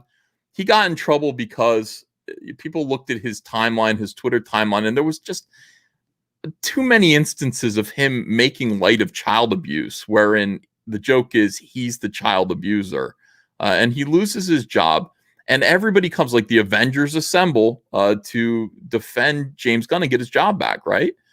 Stood What's his by name? him. The bodybuilder. Oh, well, Chris, the Thor, you mean? No. What bodybuilder? Wow, you were wrong in two different ways. I thought it was only going to be one. The bodybuilder from Guardians of the Galaxy. Oh yeah, that dude's a lunatic now. Well, that guy was ride or die for James Gunn. Like, that guy is the kind of friend you want to have. He basically said, I will only show up for the sequels because I'm contractually obligated, but fuck the sequel. I don't even want to do it. He said that dead ass, defending his friend. There's something up with him. He's gonna. I predict a murder-suicide in his future. I really do. There's something the wrong funny with thing him. is, he's got like that never-ending anger from like wimp SJWs in the comic book industry, but he's like 300 pounds of muscle. Like, something's gonna break. Where is your testosterone if you're whining about Trump all the time? And he was like Bleeding Cool. Every time I looked at Bleeding Cool, there was an article about Chris Batista whining about Trump. God. It's like, honestly, like I can see some of these other guys whining about Trump, like Chris Evans is super sensitive. I don't know what you would call him, a metrosexual, but like Dave Bautista is pumping pure testosterone and he's whining about the president all the time. It's weird. And his like, I'm here, I'm ride or die for James Gunn. So anyway, everybody stood up for James Gunn. James Gunn gets his job back. Chris Pratt, Republican. Okay. The internet comes after him and calls him the worst Chris in Hollywood. Okay, this is the worst. What grade of elementary school does that sound like it comes from? You remember you get the notes passed around? Mm-hmm. Who likes who? Do you hate the teacher? Who's the worst Chris? That sounds like third grade to me. Yes, it does. So, but he was going to get canceled. They're like, we don't want him in the new whatever the fuck movie. And the Avengers stood up for him. So even like the worst leftists, like the Incredible Hulk, I mean, that guy is God. I mean, he's just fucking awful. He stood by Chris Pratt. So, it's like, it's not a matter of, hey, our belief systems are different. Like, yeah, these guys are ride or die for each other, except for Joss Whedon. Like, yeah. Well, he had a reputation just for being an a-hole to everyone. And he was kind of untouchable. He had 3 or 4 franchises that did great. But the funny thing is, I can actually see his defense, when inevitably he gets a bunch of civil lawsuits. He's like, well, I did warn them. And they're like, how? I told them I was a male feminist. And the jury's going to be like, he warned them. He warned them. Fair enough. Yeah. You got to know, if you're that into feminism, there's something wrong with you. There's no reason to play for the other team that hard. There's just no reason. Yeah, I like women. I want women to have the same rights. All the victories were won 40 to 100 years ago. Yeah. Well, what is there left to do now, except for spitefully humiliate men? What exactly is it? Get men to just kind of walk away from things that they created and just hand it all over for women to ruin and destroy. I was watching RoboCop. You remember Nancy Allen?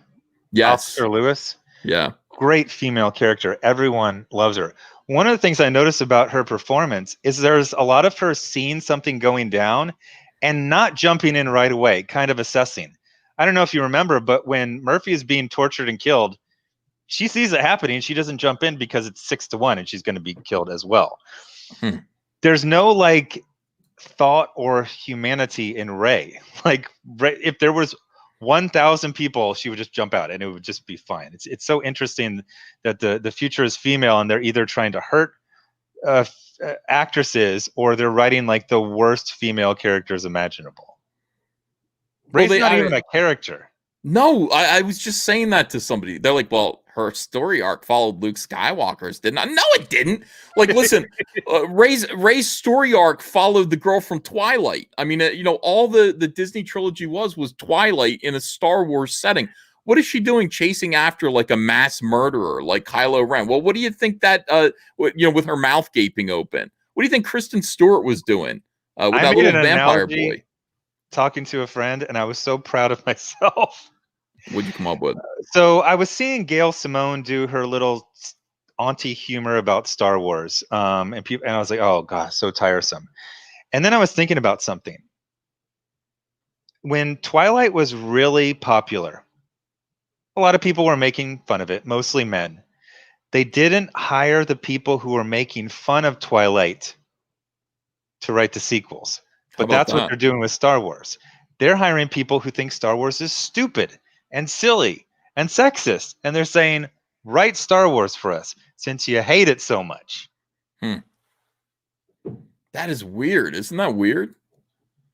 That is weird. And by the way, the other thing about this that I was saying was there's plenty of male representation in Twilight.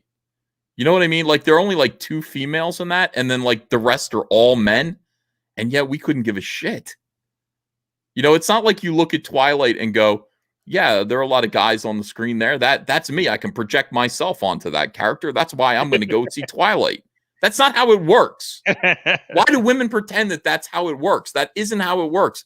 You know, and I said this. I said you can ask 100 women if they want to go watch Star Wars, and the answer is no. Oh, it's been so interesting. I peek at Twitter every now and then, Mhm. and you are driving these banshees insane That's what I by do. throwing out a completely subjective number that's just your opinion, but I think it Mhm. is fairly accurate. Of course it is. I mean, you look at Gail Simone, she's not talking about how cool Star Wars is. She's making fun of it. It's not, she's a woman. It's not interesting to her. It's just a silly guy thing. So why not infiltrate and wreck it? Yeah.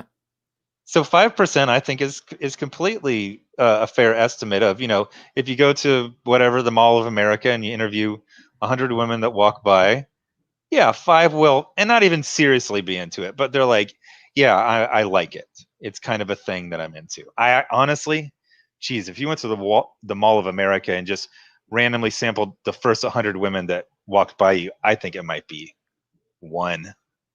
I think your Out of 100? 5% was like of like geek Super culture. generous. No, I mean, like geek culture is the thing. Like these people look up, well, all my friends like Star Wars. It's like you work in, I'm getting all these like blue check marks. I'm like, you fucking work in Hollywood. You are not representative of the real world. You are in a bubble. You're in a little little tiny bubble of hipsters that like Star Wars because it's ironic to like Star I saw Wars. one thing. I think this guy. The Disney Star Wars is stupid. Yeah, it's For some reason I went there, and he had this Lucasfilm employee that was of course roasting paying customers, and it said before and after Lucasfilm, and on the left was before, it's a woman, long hair, and on the right was that like Alana Smith Bob's big boy haircut that white women have to get when they work in media for enough years. Yeah. Okay, in the chat, Geeky Sparkles was pissed at you, Ethan, for saying it's only 5%. Yeah, but Geeky Sparkles should be flattered because I said she was an elitist. You have to understand being among the 5% means you are special. And not only that, 5% of the population of women is 200 million people. And do you really think That's for what a I'm saying you're fucking wrong. I'm second, thinking it's 1%. way less than that. You think for a 1%. second there are 200 million women who are actively supporting and enjoying Star Wars? There is no chance. The new Star Wars movie made almost, I think it just barely passed $1 billion. So clearly there are not 200 million of anyone who's going to see Star Wars movies and buying tickets. And we've seen, Disney try to make Barbie dolls out of Star Wars toys. It doesn't work. Nobody buys them. Their female characters are peg warmers. So all of the representation, all the outreach that they're doing to women fails. Women don't like Star Wars. A few of them do. A few of them, a relatively few do. And even the ones who are talking to you claiming to love it, they love the idea of being known as the woman who likes Star Wars. That's right. And you should. And by the way, they should. Like that makes them special. Like Geeky Sparkles going, what? It's only 5%. Geeky Sparkles, why would that be an insult to you? First of all, it's less than 5%. But why would it be an insult? I mean, think it might be less than 1%. That makes you unique. Keep thinking about being at a mall, going to a Walmart, and interviewing the first 1,000 women who come into a store. I Yeah. think out of 1,000 women, you might get 2 or 3 Is that are everybody actually so into Star Wars. and people just think that their friends and their circle of friends represent Okay, all of this is a trick humanity. question. They don't have friends. They Well, have Twitter allies. These people ally. have no actual friends. Yeah. I belong to the female Star Wars community, and all of us like Star Wars. So you must And be we wrong. also all hate Rosario Dawson as of 3 days ago. Yes. And part of, by the way, part of loving Star Wars, it seems from what I saw, is also hating men. Because I don't see people going, fuck Ethan Van Sciver. I see women saying, I wish all men would die. Well, Just yeah, because of me? I've Like, seen you retweeting that stuff. The other thing is that, and again, this is a sign of mental illness, not having proportionate, freaking response. yeah. If someone said, you're not a real G.I. Joe fan because you don't know whatever, Gung Ho's real name, I would go, it's Yeah. not any part of my life. I like it, but yeah, I'm not an expert in every single part. It's not anything. This isn't some great, like destruction. And they're like, you're making the women feel uncomfortable. It's like, you all really got to decide if you're strong and independent and yes queen, or someone having an opinion physically damages your spine. It's really insane. Make up your mind. It is insane. Yeah, I mean, it's just like I know everything about Star. Okay, if 5%, and by the way, that has become my new slogan. Is just 5% every single time. I'm saying 5%, but I'm saying less than 5%, obviously, but 5% seems like nothing to them. And it's like again, there are 8 billion people on the face of the earth. 3.89 billion of them are women. Actually, men outnumber women right now. What? I always heard women were like 51%. Yeah, that's what I thought too, but I checked the population. I actually Googled because somebody said, first of all, there aren't 4 billion women. And I went, oh, there aren't? Well, let me look. And I actually looked, and there's a ticking clock on Google. So you can see, I don't know how they're keeping track, but, they're It's got to be a real grim way I'm like, keep track of that. I just keep watching it move forward, and I'm like, okay, don't move backwards. And, there's some deaths and some births, but basically it's 3.89 billion people. And so essentially, 200 million women. And Star Wars only wishes, Lucasfilm only wishes that 5% of women like Star Wars. They don't, but 100% of men do. And that's what really bothered them. When I said 100% of men, and I got these guys who give like alternate percentages. No, well, yeah, they do. Some people pull up charts and go, well, according to tickets sold. Oh God, yeah, like, and it's like that doesn't prove anything. Force Awakens, 50% of the audience was women. Yeah, that's because dates exist. Oh my God, that proves Star Wars fans can get laid. That's what it means, But I mean, it's like, it's very, very odd. But me saying 100% of men, and then some guys actually step forward. The real trick is it's not opening night, because then that's kind of cool to talk about it. Oh, what'd you do this weekend? Oh. My man took me out to see the Star Trek Force guys. I don't know. I think they're Marvel superheroes. You know what I mean? The real trick is to go on week 6, Tuesday, and tell me what the gender parity is on the audience on that day. Because that's going to be, 99% men. That's right. The dollar showings of Star Wars. Essentially, I mean, that's what it's. So I got these guys who come forward and go, I'm a guy and I don't like Star Wars at all. And I'm like, I said men like Star Wars. You just admitted that you have no penis. Go along with me. 100% of men like Star Wars. Would you say there is less open mouth smiles in Twitter profiles nowadays? They stopped doing that because I think, you know what it was? I really think PewDiePie. PewDiePie did it. He put an end to it because PewDiePie said to millions and millions of people he acted disgusted, like it was vomitous. And I'm so glad he did it to Joe Glass. That was the best day of my life. Yours too, I'm sure. Putting Joe Glass in memorable. I remember, like, in my saltier days on Facebook, like 10 years ago, I remember literally telling people, men, stop smiling with your mouth open. Yeah. I would literally post that on people's pictures. Stop this. Horrible, just horrendous. I don't understand where it came from. Everybody thinks they're a cutesy cartoon character. Well, I mean, you look at that. 616. Yeah. They're literally like, so Dan, tell us about yourself. Well, first of all, I'm a cutie pie. Do you remember the little music they would do when he was walking in the Marvel offices? It's like do do do do do do. It was. It should have been a tuba. That's it. Just boom, boom, boom, boom, boom.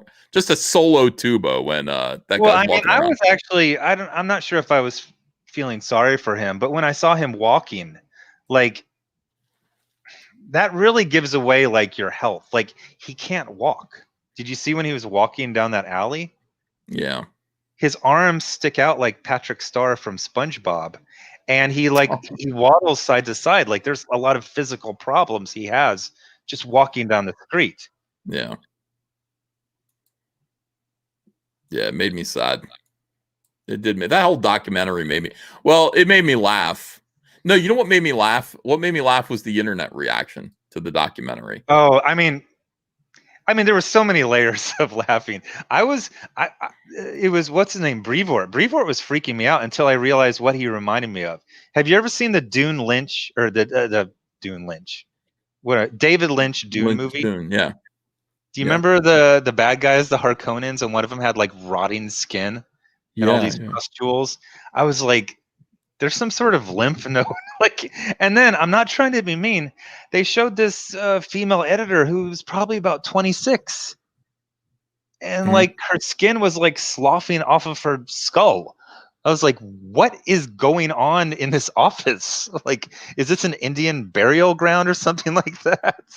Yeah, but I mean, to be fair, like comics is not exactly, the one thing that Jim Lee said that was really cool, and I never listened to him, but he said, you got to get up and kick a soccer ball around because comics is a really sedentary job. And if you're a comic book artist, you might not be as fit as I am.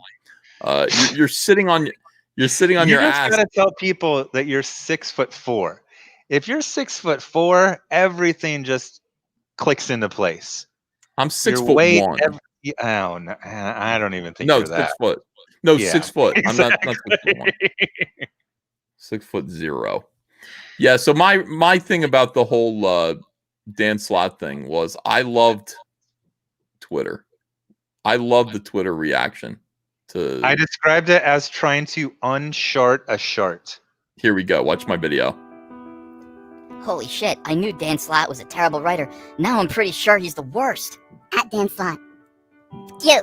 Not only was Dan Slott a shitty writer, he's also a shitty employee. I wish Dan Slott would block me. Dan doesn't like having any respect for his coworkers.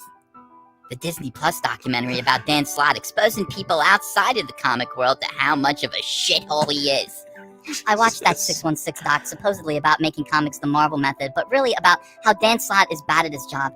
It's just embarrassing to everyone involved.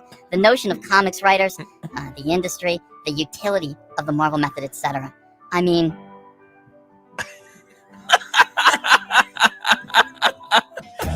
I love him just sitting there. I love that picture of his face when he's just got his mouth open and an embarrassed smile.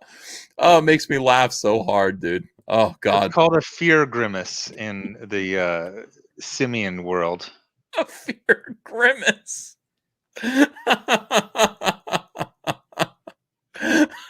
guy just called him out on camera. And I totally don't think that Dan Slott was expecting that. Like, that's the thing. Like, Dan Slott thought that he was going to, he was going to have fun. He was going to be made to look like the fun guy who writes comics. Well, he obviously thinks that he's utterly delightful. But that's also a really weird thing for any man to think about himself. Yes. I think that little jaunty music plays in his head when he's walking around. By the way, where's Doug Ernst? Doug Ernst must be enjoying this so much. I'm just thinking I need a doctoral thesis explaining him banging on the glass and saying, "Would it be funny if this broke?" He was missing a funny line there. He was meant to have a sitcom line, and he couldn't come up with one, Zach. Yeah, I choked under pressure. Wouldn't it be funny if this broke? I guess if the glass ended up in your face and in your body, it might be You know what? He really is bad at dialogue. I wish Christos Gage had written his dialogue for the documentary. Can you imagine if they did like a clutch, clutch cargo? Yeah. Like a clutch cargo thing, but it's Christopher Gage's lips saying something witty and fun at the same moment. I got it. He's like, I've heard of a glass ceiling, but not a glass wall. It's just something. Anything's better than. Wouldn't it be funny if this broke? It wouldn't be funny. And he's pounding on it, and poor Tom Brevoort can only go, no. Like, that's his reaction. Like, I have so many questions. Number one, it's not the 1500s. Glass is not made out of glass. Right. That's a plexiglass. It's not going to break. All your weight would just push it out of the frame and chip like one corner. Like, it's not. You're not in a cartoon. Glass is not actual glass. I want to watch that documentary again. I really I kind of want to, because I think there's layers to it that we didn't even. First of all, when you were talking about their fumbling recovery of trying to unshart a chart, they're like they were saying things that nobody was arguing. What's the artist, Pete Woods? He was like, yeah, well, I got my plots. Well, of course you did. That's how you drew it. We're not talking about the plot. We're talking about the dialogue. And then I saw Dan's like, I can't believe there's grown people who actually think I didn't write the script 3 days before the comic was finished. You wrote the script of the plots. You didn't write the dialogue. Everyone, and they're like, also, did you see the bags under the letters and Christos Gage's eyes? Haunted. That wasn't a bit. The slumped shoulders and depression, that wasn't a bit. That was their actual human emotion over years of this treatment. Yeah, that is the end result of the malnourishment, the fear, the worry. It's like the late nights of just waiting for Dan Slott to stop enjoying himself on Twitter and blocking and actually produce work. Just amazing. And I love Twitter's reaction, because they called it right out. They just said, this is a guy who is mistreating. I mean, it seems like an overstatement, but it isn't. They're like, he's abusing and mistreating his coworkers. And I wonder if Dan Slott, like, in all seriousness, actually hears that. Like, do you hear that? Because, he'd be like, well, this was just a funny thing that we put together. That's what they're saying. Pete Woods is covering for him. They're all covering for him. This is just a funny thing. We were trying to make it interesting. But no. It was a documentary that the filmmakers had a message. They put a message across to people, and that was their message.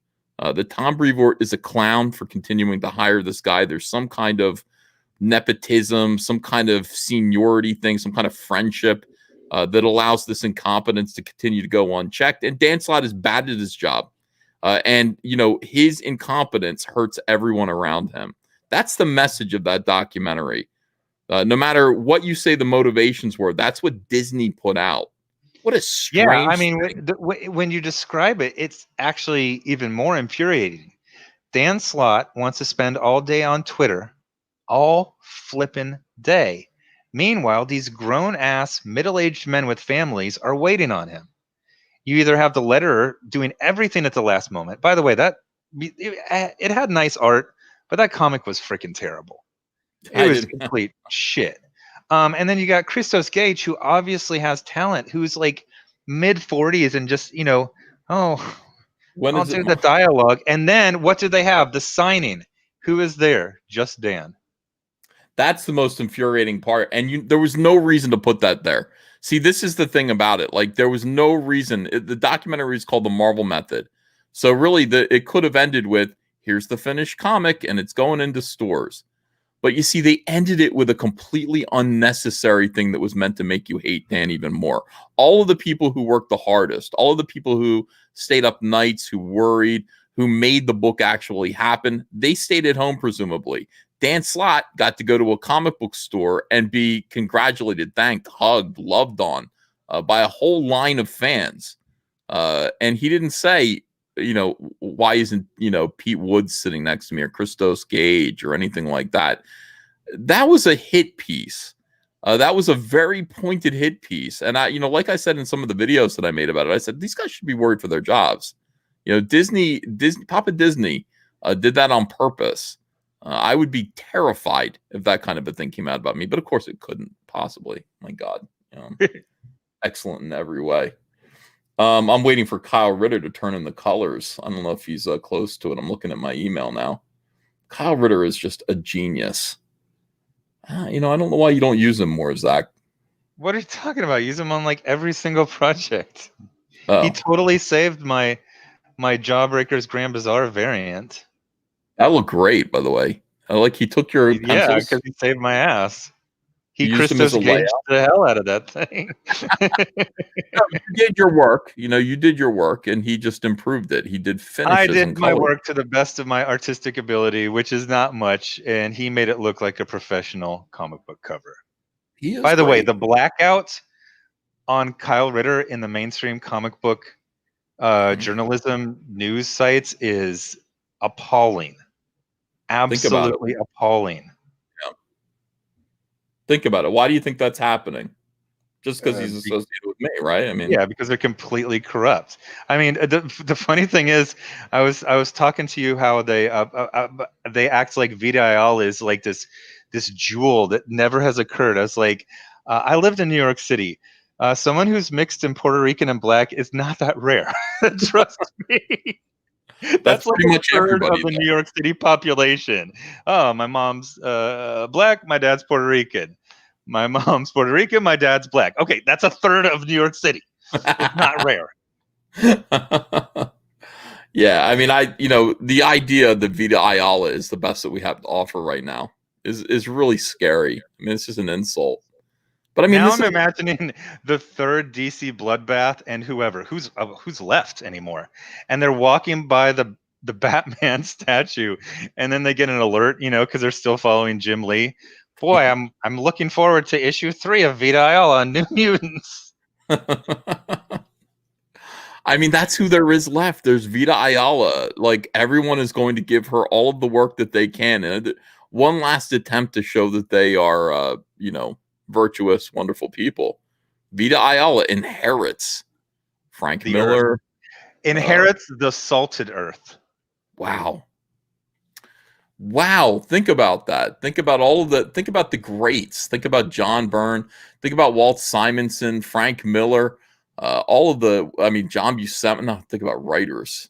Think about Annie Nocenti. Gosh, I'm about to do a video on her. She's got this this book from Dark Horse. I think it's Berger Books at Dark Horse. It's like a 4 or 5 issue miniseries where the sales were so low that they just stopped after issue like 2 or 3. And now they're trying to promote it on Newsarama. They're like, it includes the 2 floppies that were not in stores. Well, why weren't they?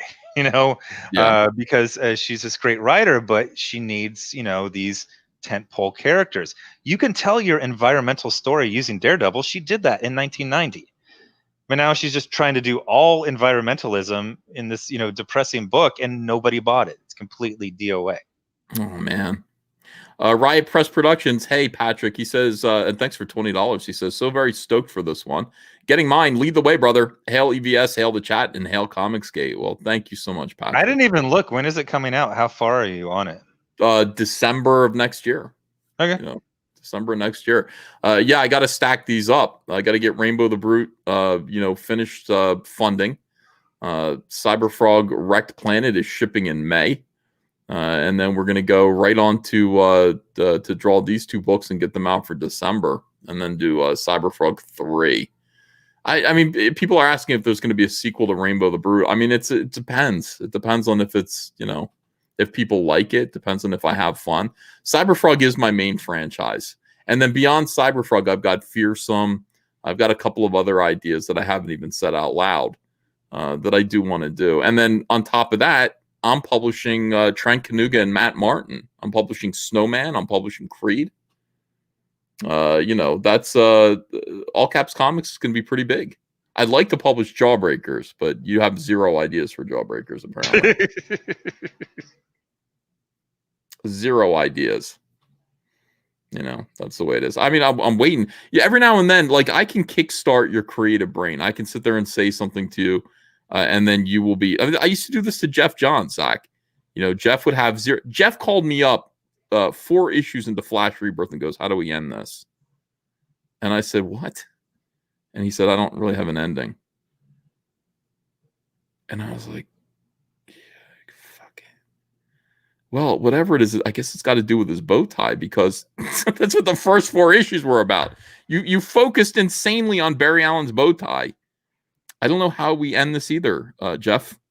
I thought you had an idea. I thought you had a story. So I would sit there and talk to Jeff every now and then, just give him ideas that would get him kind of pumped up, and he'd build on them. There's no reason why, I can't sit there and talk you through Jawbreakers and get you, get that train back on the rails again. What are you talking about? I have like 4 things in development. 4 Jawbreakers things? Yes. I haven't seen them. I saw that thing today, though. What? The thing they showed me that said it was. You said it was a. Oh secret. yeah, the cover. Yeah. Cumberbatch Pepperpot says he can use a rainbow cornucopia horn to hear. Yeah. That'd be kind of cool. Refresh. Where are you at? Okay, let me see. We should be at 140 now, maybe. Let me find out. Let me go back to the chat. Yeah, we're at 140,000. This is hour 2. Hour 2 is coming. No, hour 2 is here. $140,000 in the first 2 hours. Thank you, guys. Thank you. Amazing. Amazing. I don't know how I just talk all the time. Andrea says it. She's like, "Do you ever shut up?" I'm like, when I'm around other people, like, I sucked at Thanksgiving. We had family over, and I should have been a raconteur. I should have been entertaining. I sucked. I just had nothing to say. Nothing. I did. And here I can talk all the time. But Thanksgiving, I was like, yeah, hey, everyone. Welcome to our home. Enjoy our food. Well, you can't talk to him about like Kathleen Kennedy. They don't know about this. I mean, I could, though. I mean, that's the thing. Like, I could actually do that. I could sit there and say, hey, Kathleen Kennedy's a bitch. And they'd say, who? And I'd say, let me explain. Let me spend 45 minutes showing you awkwardly all these videos at the table. But it wouldn't be awkward. Like, here's the thing, Zach. People can be amused by that. You could say, you know what? Ryan Johnson has the roundest head I've seen. And they'd be like, who's Ryan Johnson? I'll be like, did you see Last Jedi? So he filmed, he's the director of that. And this guy's got a skull like a soccer ball. And for some reason, he is unfireable. And last year at this time, they were still talking about how Ryan Johnson had a trilogy of Star Wars in development with Lucasfilm. Why? And they just look at me like, I don't know why.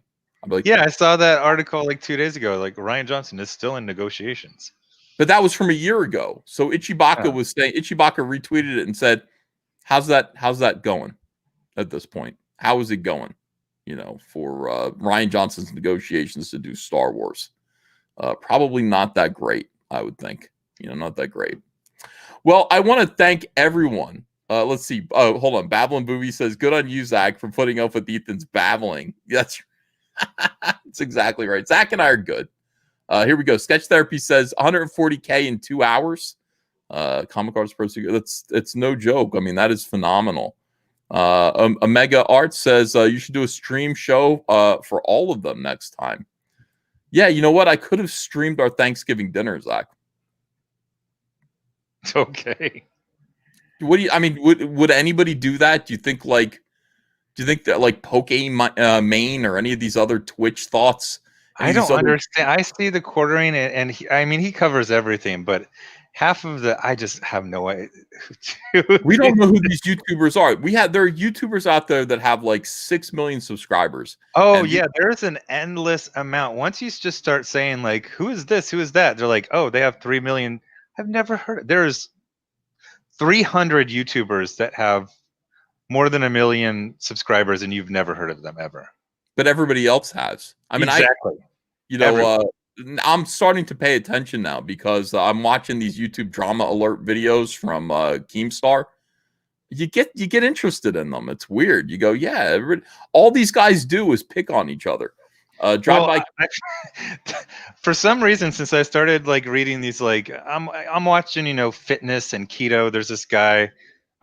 He kind of like just makes fun of fitness people, but like it's very strange because it almost feels like you're supposed to have watched every other video and know why they're stupid. Because if you watch his video, he's like, I'm talking about this guy, shows a picture of him.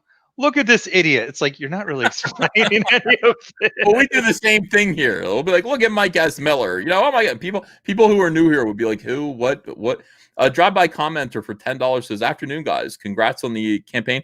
Figured I wanted to get started creating my own sequential art someday. Where does a beginner start getting feedback on their art and writing? Oh, that's different. That's a different question, Zach. Where do you go to get feedback? Not from Zach. Don't get feedback from Zach. You'll never get out of bed. You'll be depressed forever. John Malin put me down, and I was just like, oh, I can't. I couldn't draw for 2 days after John Malin put me down. Fucking horrible. Absolutely horrible. He said, the fuck is this? Is it on model? I mean, are you?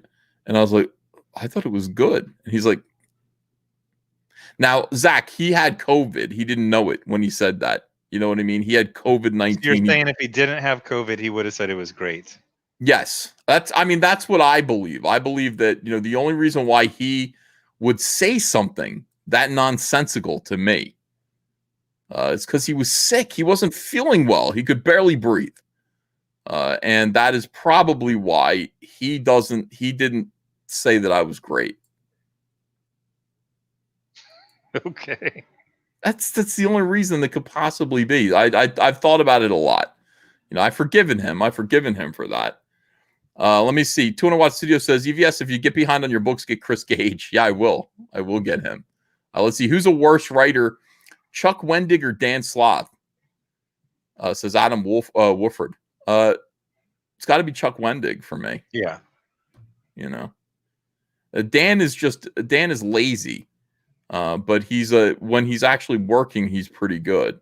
Chuck Wendig, is even though he's on Twitter all the time, he's very prolific and he's terrible.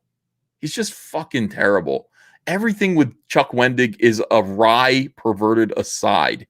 You can't get through an article without like a bunch of parenthetical, notes about his penis. He's just such a fucking idiot. Let me see. 200 Watt Studio says Slot got roasted on Twitter and he was defending himself. He was triggered. LOL. Thor Odinson says the evil is defeated. Rainbow Brute just kicked Lone Star, Heart of the Hero, off the top 25 Indiegogo list. Dicks out Comicsgate. Wow, dude, that's amazing. Yeah. Amateur Ant says we should all start calling Dan Slot Dan Sloth.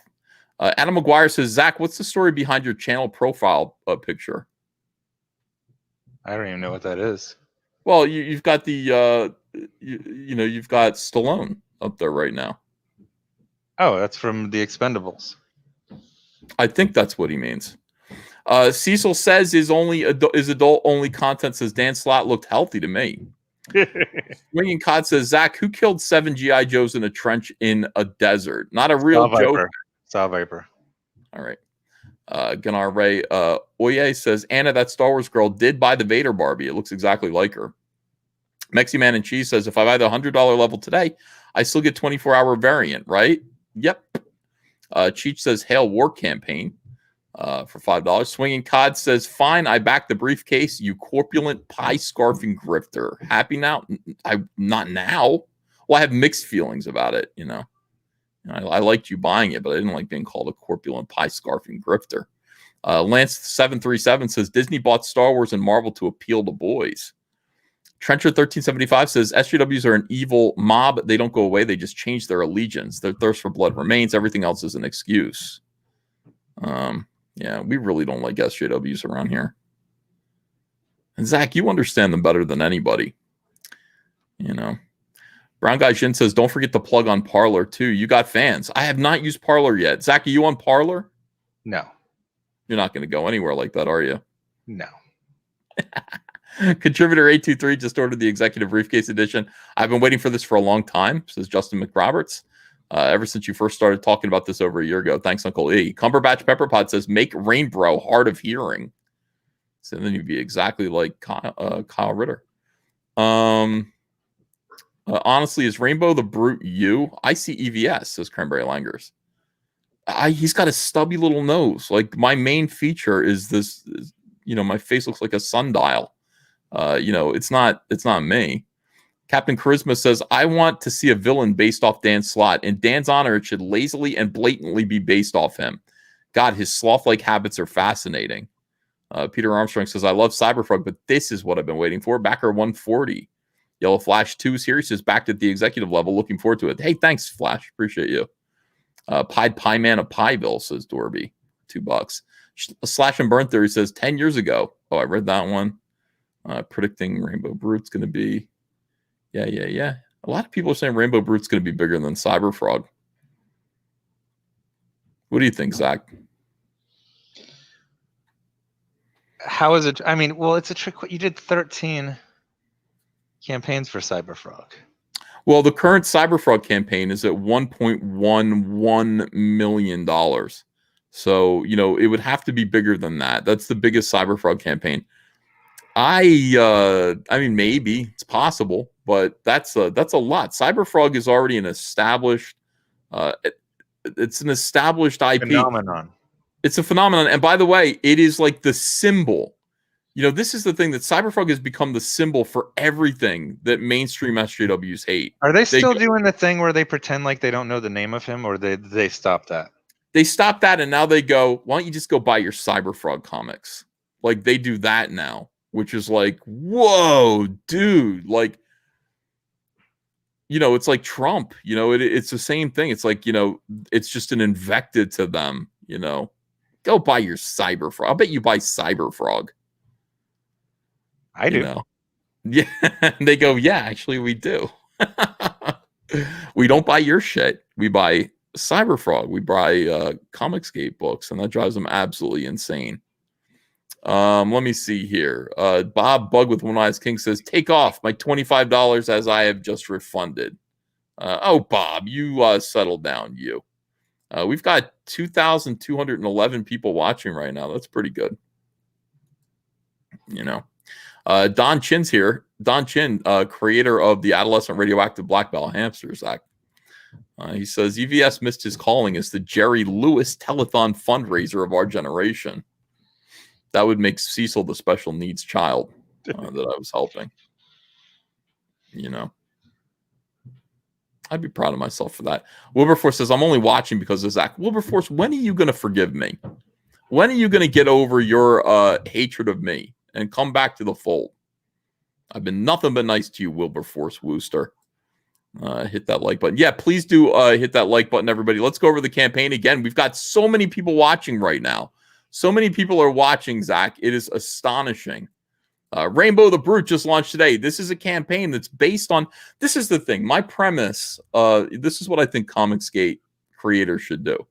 You should listen to the fans. You should listen to the customers. It's very simple. This comic book would not exist if it wasn't for the fact that everybody insisted that it exist. I did a video a long time ago, 2 years ago, in which I took female properties, female toy IPs, comic book characters, and I turned them into high T male versions. Okay, that was the whole premise, the joke. And we ended up with Rainbow the Brute. And it was funny. I think it was the best one that I did. And everybody kind of said, this needs to be a comic book. You need to do something with this. So I thought about it for a long time. I came up with a story. I came up with, a premise, something for this guy to be doing. And here we are. Rainbow the Brute is finally an Indiegogo campaign. It is here. It's going to be me. It's going to be Kyle Ritter. And then we're going to do a whole book called Cool Story Bro, which is going to feature the work of all of your favorite Comicsgaters, because none of them will say no to me, Zach. None of them. Not even you. You wouldn't dare. You're going to do something for me. So we're going to get... I'll pay you, Zach. Don't worry about it. We're going to get like all of the best Comicsgaters to do cool stories. And it's going to be fun. Here's the trailer this is a teaser trailer, but it's all I'm going to do for Rainbow the Brute. New from All Caps Comics, Reignbow, the Brute, the last real man in fairyland. A tale of prismatic pain, a spectrum of brutality, and a pretty good dad. Choke slam a unicorn by backing it today, only on Indiegogo. Yes, that's right. Only on Indiegogo. Thanks, everyone. This is Reignbow Brute. He is the last man, the last real man in fairyland. And it's nice to meet him. He's a hard-fighting, hard-drinking fairy barbarian who battles the Thundercloud men and maintains order under the rainbow. That's where we all live, actually. We all live under the rainbow. It isn't easy with unicorn pests, thumb-sucking apes, commie elves. These commie elves, Zach. You know what I mean? You watch the Smurfs, you realize that was communist propaganda. You didn't even realize it. It was right under our noses. Smurfs, socialist men under a red father. Smurfs, they were communists. They were all the same, working together. Then you had Papa Smurf, who looked like Joseph Stalin. It makes me crazy when I think about it.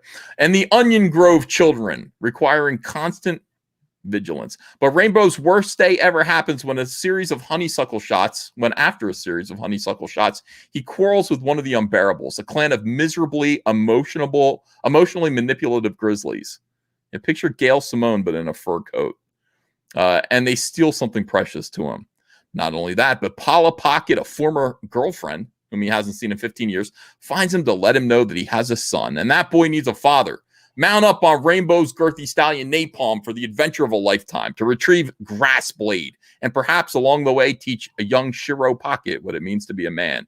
Reignbow the Brute is parody satire that will take a lot of your memories from the 80s and blend them with high testosterone and fun. It'll be 48 pages.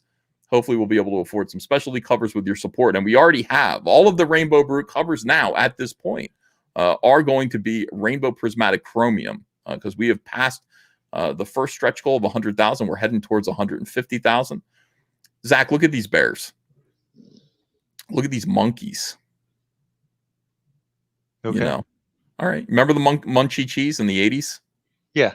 They'd suck their thumb. These ones suck your thumb. That's it's horrible.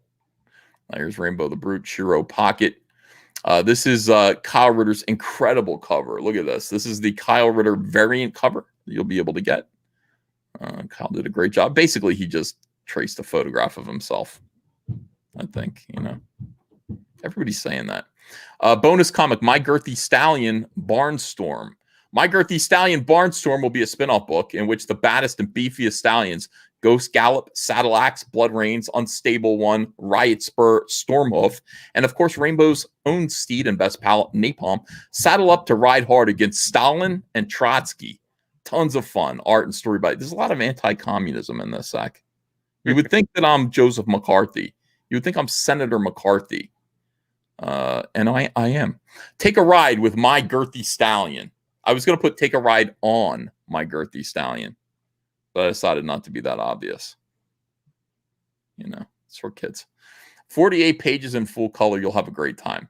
This is cool story, bro. This is what Zach's going to write. Toxic fairy tales for masculine men. I'd like to make a storybook, a beautiful leather-bound volume of future classics featuring high-tea parodies of fairy tales reworked and illustrated with a toxically masculine agenda. I'm going to do my own spin on Snow White. John Malin's going to do Little Red Riding Hood. And I'll invite more of the best creators like Zach to join us in filling in this book with kick-ass fun. This will be the perfect gift for the dude in your life. I should have put dude bro in your life. Dude bro. Don't miss it.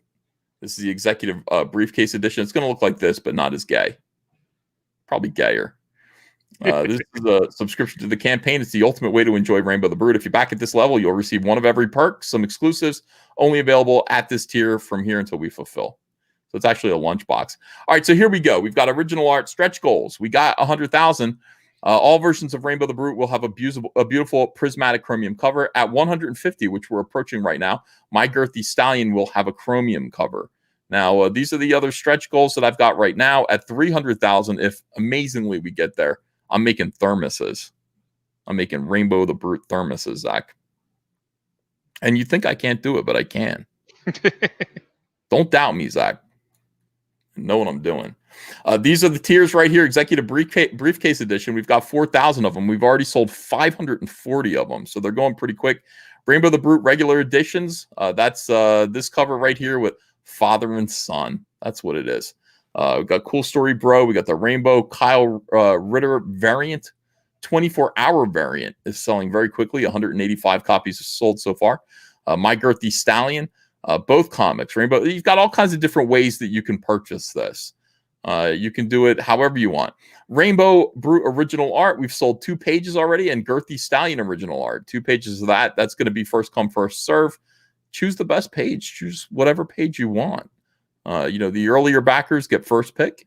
And thanks to the 4 people who have already purchased pages. Amazing. Deep in my heart, I am grateful and humbled. We're going to get to 1,000 backers probably tonight, Zach. You're cutting out on me. Oh, I said we're going to get to 1,000 backers maybe tonight. Probably tonight. Oh, yeah, definitely. Fantastic. Okay, well, even though we have 2,227 people watching, I got to take a break. I've been doing this for 2.5 hours. We're going to have to come back on, and we're going to have to do more live streaming. I'm going to put on a regular show tonight. Zach, do you want to promote something? What do you now? Yeah, well, now and then, too, but let's mention what you're doing, because actually you do have a couple of things. Hold on a second. Today is Zach Friday. Part of Zach Friday. I should mention. Yeah, I got 4-day Zach Friday. It's basically a bunch of books and pinups that are in inventory at the fulfillment center. I put them into different perk tiers, but there's also add-ons for single books, and that's going to be going out like next week, like mailed out next week, because it's already at the fulfillment center. All right, let me hear you say that again with this video. Hi, everyone. It's your boy, Zach, and this is my announcement video for the Zach Friday sale. 4 days only, just launched. It's a Black Friday to Cyber Monday sale, which starts today, November 27th, till Monday, November 30th. The most exciting thing about this is that this requires no printing. It's all stuff that's been printed or produced for previous campaigns, which means this ends on Monday. I make the backers list on Tuesday, probably get the invoice on Wednesday, and then it's getting mailed out. We got multiple different perks. So you got the Theosophy perk with the pandemic, do as you're told, and the pinups. You got the Jawbreakers perk, which is actually Jawbreakers God King plus 2 pinups. Then you got Iron Sights, both of the books plus 2 pinups. And then you got this one, the Splato perk. So let's click on this one. This one's got basically all 3 of these put together. One of my favorite features is the add-on feature. So when you click on what you want to get, you can then add on extra things such as the no cloth mask or a signed version of God King. So it's a very exciting idea about a short 4-day campaign that will get mailed out next week and should get to pretty much everyone in the world by Christmas. So go check it out. And thanks again to the backer, because this is going to be called the Splato Comics Holiday Grab Bag. And now it's called Zach Friday. I also convinced Ethan Van Sciver to do a Cyber Frog Monday. He's not doing an Indiegogo as far as I know. I think it's an eBay sale. So go check with him about how he's going to run that. But go check it out. And then I'm going to adjust this so it's not off center, because that's anyway. Thanks for watching. I can't believe you put that in the video. That's great. Cyber Frog Monday starts tonight at midnight. So there's going to be a package of one of every Cyber Frog book, pretty much, and an exclusive Cyber Frog mouse pad. That's going to be $100, limited. Yeah, I saw pictures of that. It was all over your kitchen table or something. Yeah, we've got them all set up, ready to go out. Well, we figure, it's only gonna be a 24-hour campaign, and we'll, as soon as we sell them, we're gonna ship them. So, people should get them Wednesday or Thursday if they back them. But I think you're over promising. Like, why? Say We do it later that you're 2 days. Yes, we send everything first class or priority. and it gets to people in 2 or 3 days. It's amazing. We send things out same day, so if people order things on eBay, we send them out that same day, and they get them in 2 days. It's good service. It's good customer service, and we make a lot of money on eBay. And I tell other people who will listen, and I know you're not one of those, but I tell other people who will listen: overprint your books, open up an eBay store. All of your overprinted books that sell on eBay, that's all profit. And you have income coming in every single day from those books. And I know you don't want to listen to me because you don't like money as much as you used to. You used to be a Ferengi. Remember that? Why'd you have to say gay at the end? Ferengi. Ferengi. I'm not a Star Trek fan, but you used to be that. And not no more. You're not so much into it. So I would say eBay, eBay for you, especially with your new Impossible Stars book, which is a big hit. Yes, had a good, strong ending. Is it over? Yeah. No. Theosophy, $30. Jawbreakers perk. We got $40 for Jawbreakers. This immediate fulfillment. Iron Sights is here. Splato perk. How come you're doing it this way and you're not making it? Okay. Theosophy. I'm packaging together all the perks that are in the inventory. Okay. So just come support Zach. Pick up some books on sale on Zach Friday. This is going to end in just 36 hours, so don't miss out. We appreciate you guys. This is great. I mean, this is just money in the pocket right here. This is all profit. Yeah. That's what we want. That's what we want to see people doing. You're saying I'm not Ferengi. I literally turned a bill into profit. But you're doing it once a year. $100 a month to store it, and then I was like, well, let's just clear it out. No, but you're doing it once a year when you should be doing it every single day. It's not as special if it's every single day. Well, yeah, but there are new people who, Zach, you've got a popular YouTube channel. There are people who are discovering you. And every single day you've got new people. See, I've got people going, I would back Cyberfrog Wreck Planet, but I didn't read Blood Honey. And I go, here's the link to our eBay store. Make a lot of money that way. I mean, it really is. You get new fans, you get new customers. You got to have your stuff available all the time. Yeah, Zach has no time for selling on eBay. Silvar Ogre says, let Zach be Zach. No, I don't want to. I want to. All right, I'll let him be Zach. Thank you, everyone. Thank you for making Rainbow Brutes first 2.5 hours. Huge, gigantic, enormous. Big. The campaign's already doing great. We'll see how it does. Zach needs to follow EVS's advice. Thank you, Robin. About time somebody stands up for me around here. Do you, Zach? No, don't. Stop giving Zach bad advice just because you like him. You're allowed to. If you like Zach, then you're going to beat him up and make him do the right thing. Wilberforce says, I know many people complaining they can't read Lost Souls. That is correct. David Bowser says, why should I buy the Rainbow briefcase and not the one of every comic perk? The briefcase comes with an exclusive variant cover, and it's going to have more exclusives in it, including, once we get to 300,000, a nice thermos. It's going to be a nicer set. The exclusive, it's also going to have an exclusive sticker. It's going to have more stuff as we go, more exclusives that are only available there. It's a subscription to the campaign, essentially. All right. Thank you so much, everyone. I appreciate you guys. I'll be back tonight, and we'll get back to this. This is like running a political campaign, running for president. And they can't steal this election from us, Zach. I'm not going to let them. Okay. Bastards. These guys are not going to fuck with the voting booths. They're not going to do it. Not here. Not now. Not under my watch. Not on my watch, Zach. All right, thank you, everyone. Super chats. I read them all. I read all this, didn't I? Let me go back. Oh, I'm sorry. One more time. Let me look. There might be more super chats that I missed, but I thought I got them all. Can you get your boy's signed book perk by itself? Says Idiot X. Oh, I don't have that set up. I think it's only available as an add-on. Ginger Safe Space says, congrats, Mr. Skyver. This project demands a retake the Rainbow Worldwide t-shirt. Do it for the patriarchy. Ginger Safe Space, another 1,500 ISK. Looks like about $10. Thank you. Stonewall says, I'm going to write the first fan fiction for Girthy. Nice. Mitch Rockage says, "Hail, Rainbow Brute."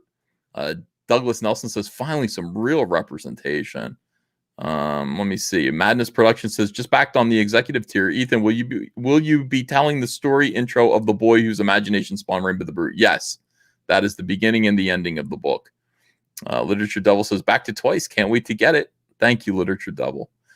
Cecil says, "Rainbow Brute is going to be bigger than Scott Kurtz, Gail Simone, and Dan Slott's post-Thanksgiving BMs." That is disgusting. Cumberbatch Pepperpot says, "I nominate Wartsberry Shortcuck as a character." Adam McGuire says, "I meant the profile picture on Zach's YouTube channel. Sorry, I should have specified." Yeah, that's from like an issue of What If, I think. Oh yeah, that's one of the first books that I reviewed on the channel. And then if you go on like the app, I'm gonna go to it myself to see what it is. So it's got like this banner that's 1, 2, 3, 4, 5, 6. It's like some of the first comics I ever reviewed, and then you can see the cover. It's What If something Daredevil Captain America. So it's like the What If, like kind of like the Crypt Keeper, except for I guess they forgot about him because I don't know why it wasn't just Uatu, but I guess they briefly had like a Crypt Keeper, host for that, and then they got rid of him.